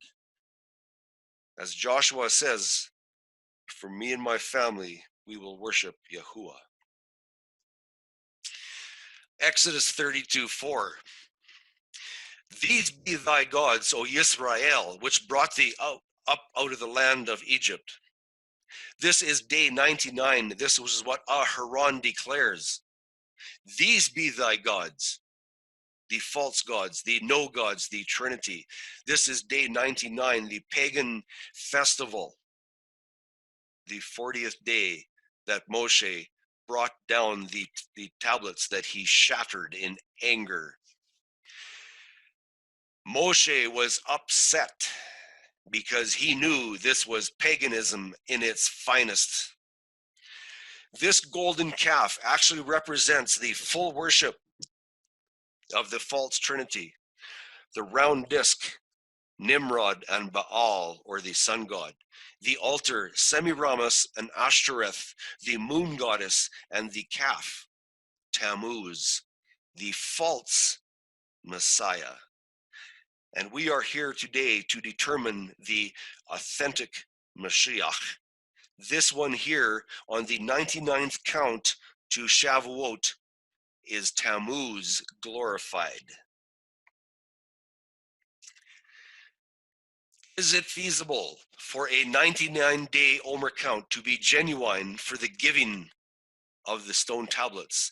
Is that the day that Yahuwah sent out the Ruach on the pattern, on the antitype, when the disciples were in Jerusalem? Is this the day, the paganism day? No, it's not. People, this is a false doctrine, a false teaching to the 99th count, the 99th day, or the double count of Pentecost. This is paganism.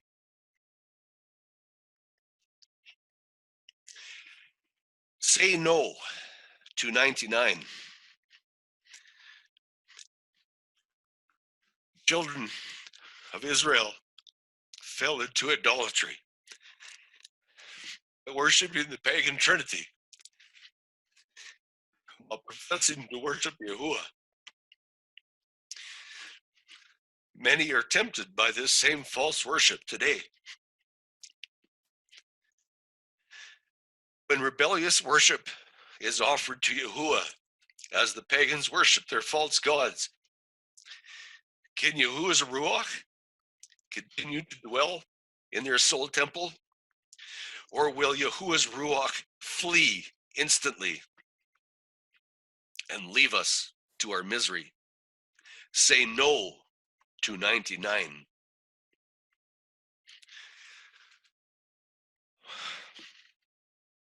Reason number one to say no to the 99-day Omer count: it honors the golden calf. Is there another witness against this 99-day Omer count that needs to be considered? From the words of the Septuagint, Leviticus 23:15-16. And ye shall number to yourselves from the day after the Sabbath, from the day on which ye shall offer the sheave of the heave offering, 7 full weeks. Until the morrow after the last week, ye shall number 50 days, and shall bring a new meat offering to Yahuwah. Did anybody notice that S on the right-hand side with the pink or purple emphasis around it? What is that S doing? Why is it emphasized? Why is it there? You see those question marks? What is it? Let's consider the Hebrew word for unto. H5704, ad, ayin dalet. Even unto the morrow after the 7th Sabbath, the 49th day, shall ye number 50 days. There's that S again. Does that S indicate that we are to add another 50 days? Would that be 49 plus 50 equals 90 days to the Pentecost count? What does Hebrew have to say about this? Let's put some light on this S. Unto, odd. This is the Hebrew word odd for unto. We're going to look at this first before we get to the S. This word out of the BLB, let's look at it, the Blue Letter Bible. It's a preposition. The definition, I'm going to read the highlighted definitions. Number 1, as far as, up to, even to. Number 2, as far as. Number 3, even to, till, and end. And number 4, I like number 4 quite a bit. To the degree of. A degree is highly precise. The accurate is paramount. To the degree of. There is a place, a limitation here. Number 2, to the point that. Again, there is a limiting point in force. Let's look to the EDHL, or the Etymological Dictionary of the Hebrew language. The definitions of odd: to, unto, up to, even to. Or it can be eternity, perpetuity, booty, witness, testimony, menstruation. Obviously, those are not part of the context that we are looking for. We need to stick with context. So to the highlighted ones, up to and even to.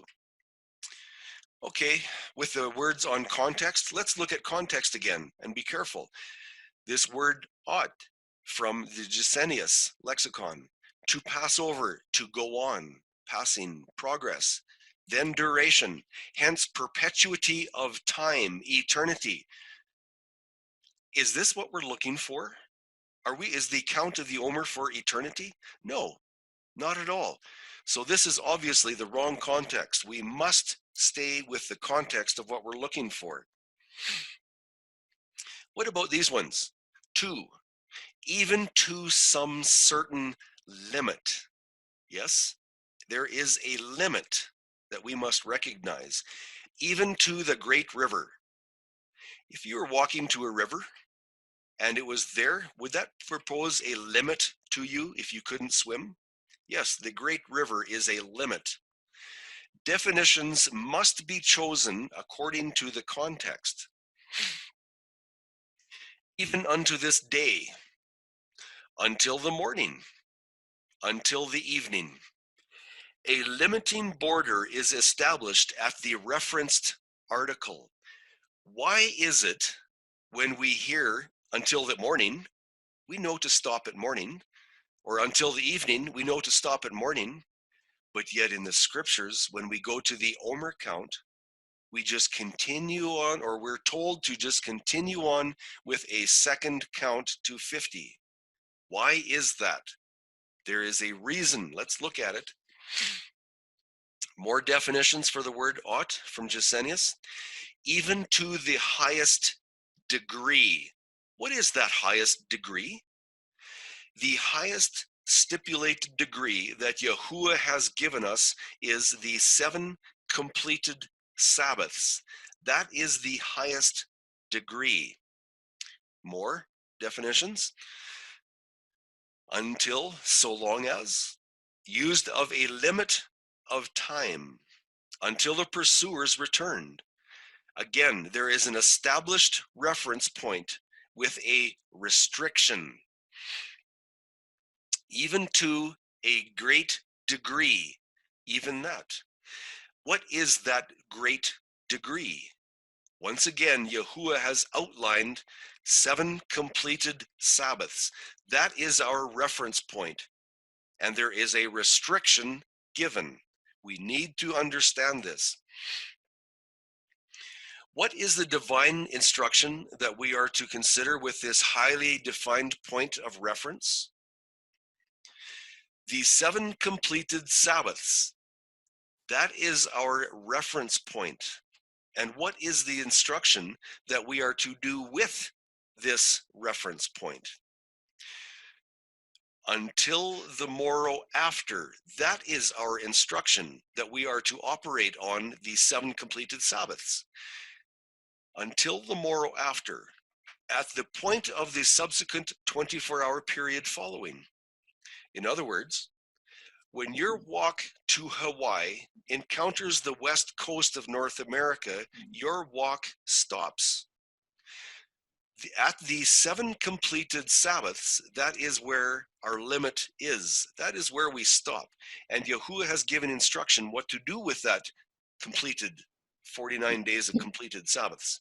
He says, until the morrow after that 7 completed Sabbath point. Until the morrow after the 7th Sabbath, your walk stops here at the 7th completed Sabbath. I'm going to read this verse again because it links directly with the next slide. So I want you to pay attention to this verse carefully. Until the morrow after the 7th Sabbath, you count 50 day. Oh, but hey, author, I really thought that in English you have to put an S after that word day. What happened here? Oh, sure. But the original Hebrew does not indicate a plurality. Do you notice that S and that cloud on the right, which is emphasized? When you consider the original Hebrew manuscripts, that S does not belong. That is an addition to the scripture. Do you remember what our consequences are for adding and subtracting to the scriptures? So did the translators translate correctly? Let's look at it. Leviticus 23:16 makes no mistake that this precise day, not days, after the 7th completed Sabbath is specifying only one highly particular 24-hour cycle. If we look at this word, we see it out of the interlinear scripture analyzer. That word is yom. It is not yomim. It does not have the plural suffix after, the plural suffix mem behind it. It is 1 24-hour period only. There is no 50 days that follow this. It is a single 24-hour period. You count 50 day.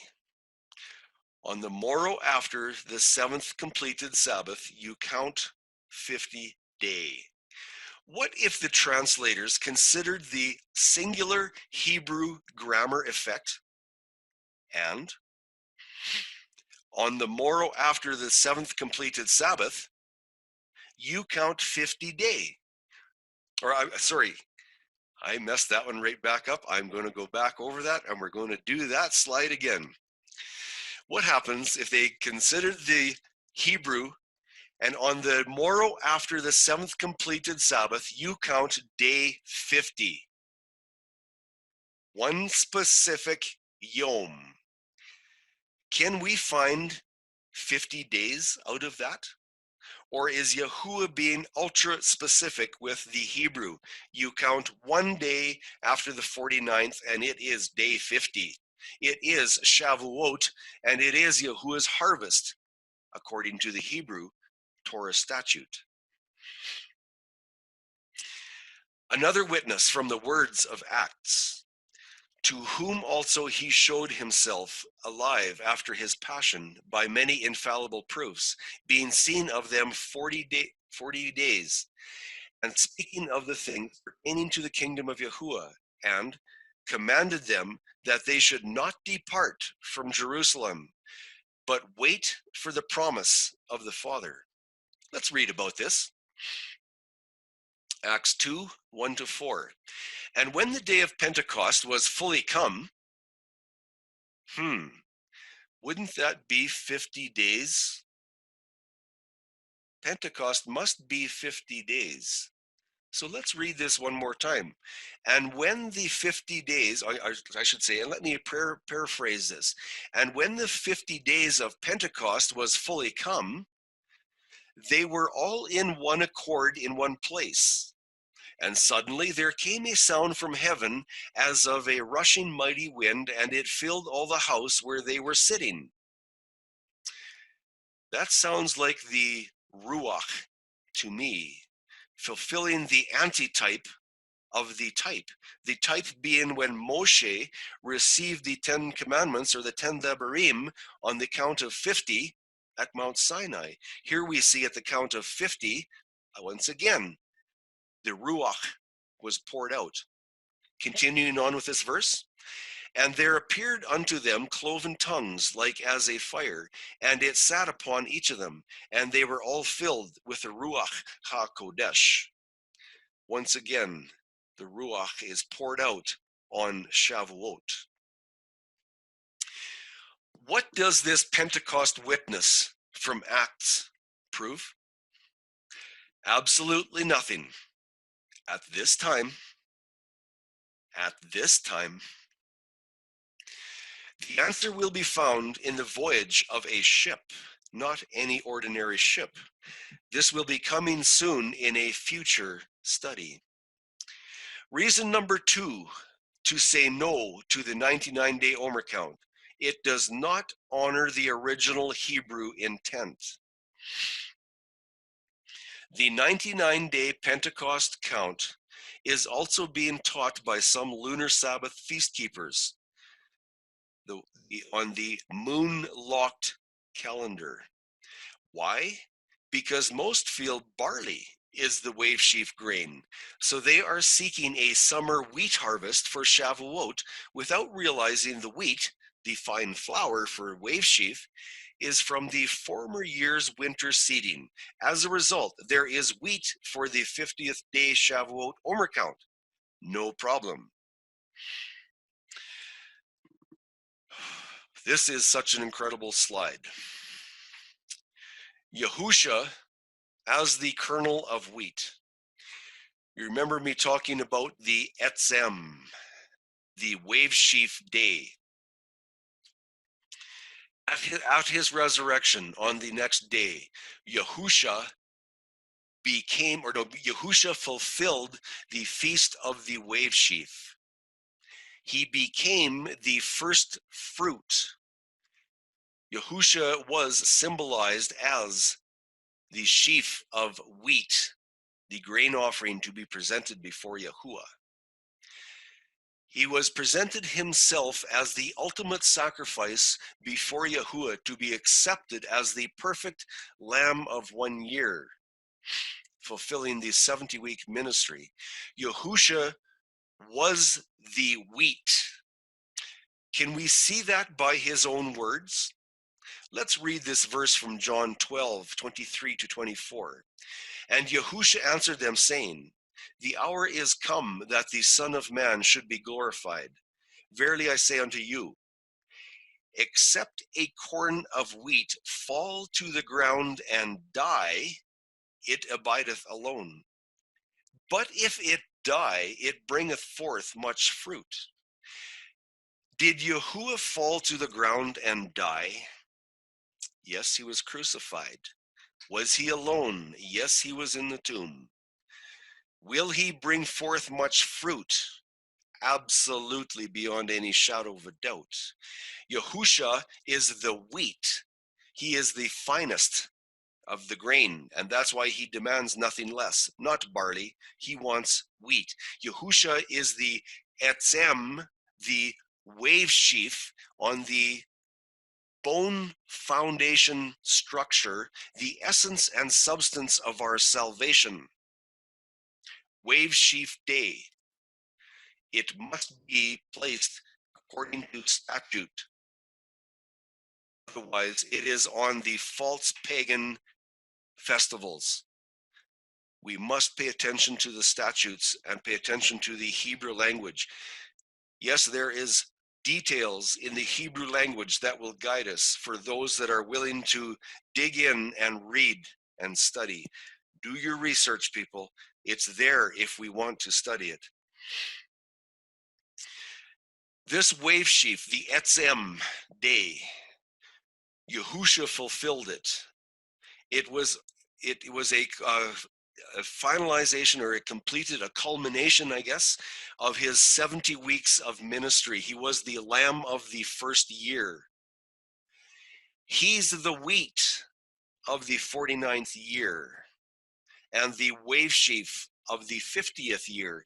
It is the wave sheaf day that he fulfilled on the Jubilee year. Yahusha is your wave sheaf. He is the etzem, the bone structure of our salvation. And it was done on according to the antitype, it was done according to the type and antitype of Noah's documentation when he exited the ark under command of Yahuwah. That is how we identify the authentic Yahusha HaMashiach as our Elohim. We need to understand this wave sheaf day. It must be done according to everything, according to the statutes. Reason number 3 to say no to the 99-day Omer count. It does not honor the wave sheaf or the wheat harvest. It honors a pagan celebration of the evilest kind. Reason number 4 to say no to the 99-day Omer count. Again, it removes the etzem from the wave sheaf. And that etzem is the wave sheaf day, the festival, the theme by which the wave sheaf day is observed, the first fruit. If we remove that day, we remove the base foundation of our salvation by not honoring every Torah Moedim statute. And yes, that includes the Moedim is the date, the physical date on the calendar, and the Chag is the theme by which we observe that Moedim. Both the Moedim and the Chag festival will be removed if we remove Wave Sheaf Day. Enoch, are you paying attention? Zadok, are you paying attention? Lunar calendars, are you paying attention? What is the word from Yahuwah? Revelation 18:4. Come out of her, my people. And as he told the people on Mount Sinai, be clean, be cleansed. Future studies still to be addressed. Enoch's 2 main reasons for choosing Abib 26 and the problems with this locked calendar. Yes, we're going to expose this in the future, in the near future. Enoch does have 2 main reasons for choosing Abib 26. You may not know it, but you have seen those 2 main reasons in these last 2 studies that we've presented. But we are going to dig into it and expose it clearly. Number 2, how about a 2-part surprise teaching, challenging Enoch and verifying an antitype of Yahusha? Would that interest you? Interest me, and that will be in the future. How about number 3? Remember Paul was in a ship? Didn't Charlene say that there was 256 people on that ship? Is that an interesting number? What about Paul's witness for Yahuwah's Pentecost count? Is Paul's count on a locked or unlocked calendar? Note, there are still many things for comparison and consideration. This is the end of this study today, and believe me, I greatly appreciate your time that you have given us, given your ears to us, paying attention to the hours that we have spent developing this study. And I just pray that Yahuwah blesses you greatly for this time well spent, and blesses your Shabbat, blesses your family and everyone involved. Thank you for your time. If you have any questions, here's our places where you can contact us. Or you can just ask us questions right now, question and answers right after this study. I'm going to take this down. Once again, thank you everyone for being here. Again, applause to Yahuwah. Thank you very much. I understood more this morning. Thank you, dear. Ah, you're very welcome. It pays to see it over and time and again, doesn't it? Thank you Brother, also. thank you. Thank you. Thank you, Tim. Thank you, team. Thank Great. you. Great study, Tim. Really good. So clear, Tim. So clear. So blessed. So blessed. Thank you. It was very good, Tim. It would be great when y'all do consider editing to break out those two sessions. They were so phenomenal. The one on, Noah's flood, Exodus, and connecting to Yahushua's calendar, and the other one you just completed, the 49 count versus the 99 count. That would be awesome excerpts. People could take smaller morsels of manna to absorb it. It's really incredible, and it makes so much sense. I knew where it was heading once you started it. I said it's going to end up with a golden calf, and Aaron reverted back to his pagan techniques that he had learned so many years. He was in Egypt much longer, 40 years longer than Moses. So he knew how to shape that golden calf. He knew all about the pagan worship, and he was feeling helpless. And they resort to that sun god Apis bull worship. So that was phenomenal. Just the whole session was phenomenal. Thank you very much, Libby. I appreciate that. And I just want to give so much thanks to Charlene. She's the story behind this. She really is. I get to present it, and I'm thankful big time. Thank you, everyone. Yeah, absolutely, Charlene. I think you did a really great job of expressing that. The first hand I saw raised up was Michelle. Michelle, question, comment? First of all, thank you so much, Charlene and Tim. It's just so much work you put into this, and it's just so amazing, and I greatly appreciate all you've done and educated us, and it's amazing. It really is. One of my wow moments was, I know more than these commentators. I thought that was really something that, whoa, no, that commentator's wrong, and that commentator's wrong, and wow, I even know more than the famous commentators. So just wanted to say that. Well, that's good. Praise you. Hallelujah. Yeah, thank you for bringing that out. That's excellent point, because we all need to realize that those people that study, if you want to study, who's going to show it to you? He really is. And these people, they didn't study, they don't have a clue what they're talking about. And yet people just look at them and they lap it all up. Thank you for bringing that out, Michelle. Okay. We have another question with is a phone number ending in 6895. 6895. Well, that must be Dana, 6896. What's that? 6896. Yeah, Tim. Yeah, 6896. Yeah, that's me, Mario. Okay. Tim, I'm exhausted. You just wore me out. I can't wait till tomorrow to review. I'm going to have to look at this one several times. But I got 3 things I wrote down in my notes. I noticed that during the fall of the manna, that there was no Day of Atonement mentioned whatsoever. That the manna did not fall on the day before the Day of Atonement, so they had food to eat on the Day of Atonement, knocking that theory completely out in left orbit. The second one was when you were showing the photocopy of Noah on the 27th day of I think it was, correct me if I'm wrong or if I'm right, but you showed the photocopy of Noah's account leaving the ark on the 40th day, which was the 27th, which was a Wednesday crucifixion year. Is that correct? Okay.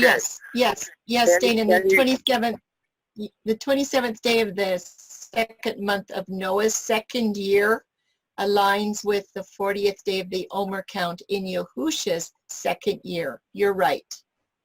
Got it. Okay. And the comment that I need to hear again was that and I don't know if I'm wrong or if I misunderstood it, but Tim said that that's when Yahushua left the earth.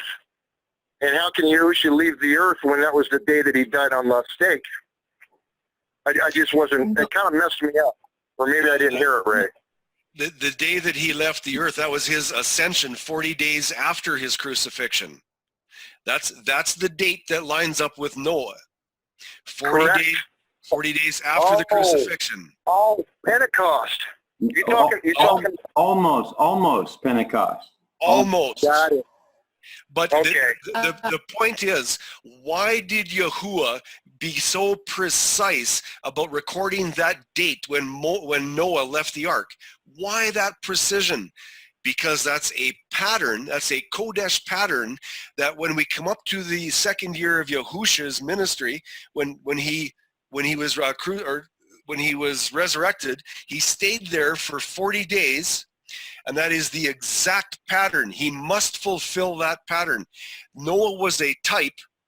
Yahusha was the antitype of that date. And when that is fulfilled, that's just another installation so that we know that we have the right calendar and the right Mashiach. Yeah. Oh, most definitely. You know, And I just wanted to, just a second, I wanted to make a correction here. It's the 40th day of the Omer count, not the 40th day from the crucifixion. It's 40th day from the wave sheep, not the crucifixion, okay? Just so that we're clear. Yeah. Yep. You know, Okay, thank you. More will be revealed. Thank you so much, Tim.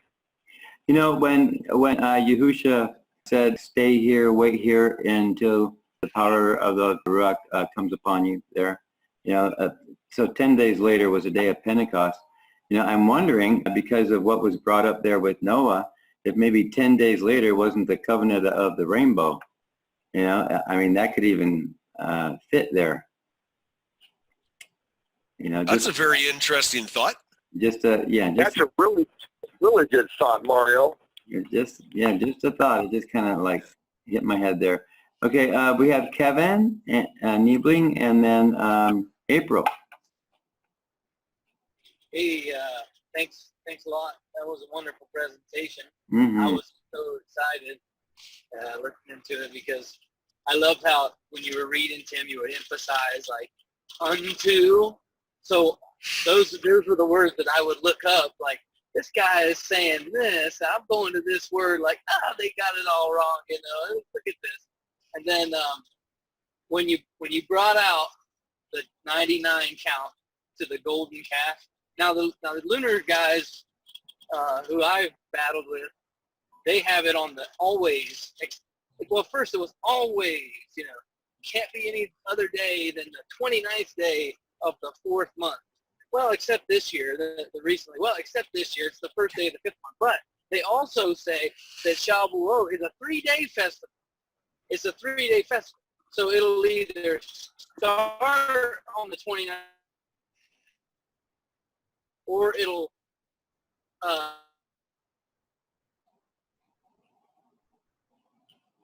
5th month, still a 3-day festival. It just doesn't make any sense. And whenever I realize that, I mean, I just want you to know this, everybody who's listening, they are sincere when they'll tell you, Aaron knew it was a festival. Aaron knew it was Shavuot. And he declared it to the people. Aaron knew it. So that is our proof. It's not the only proof they try to use. It's just one of their twists of scripture that they use. But they are so totally just deceived. That's the only word, just deceived by it. And whenever I realized that, I was battling with them hard. I mean, I first went in with questions, and then they started taking shots. So I turned around and gave them some swipes, some shots, and I bit at them, and they were biting me, and all over the place. It was just this crazy, bloody battle, and it wasn't cool. But whenever I realized that they were saying that about the golden calf day, they literally say it. I mean, I didn't even want to be right. I was like, no way. Please, Yahuwah, let me be wrong about this, because I was so in lament. I was afraid. I mean, I felt this fear. I was like, I cannot believe that they're saying this, and I wept a little bit, just like you did, Tim. A little bit. So, when someone tries to take the Mashiach from you, it's a weeping condition. Yes, and I think that Go ahead, sorry. They forgot to read that verse where Aaron said, these are your gods, not just singular, it was plural, so they missed that verse completely. Okay, it was April and then Stacy.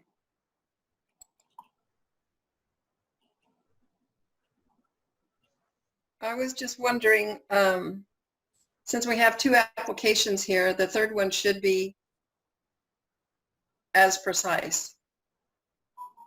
And so the early harvest of wheat, does it apply to the final harvest of wheat?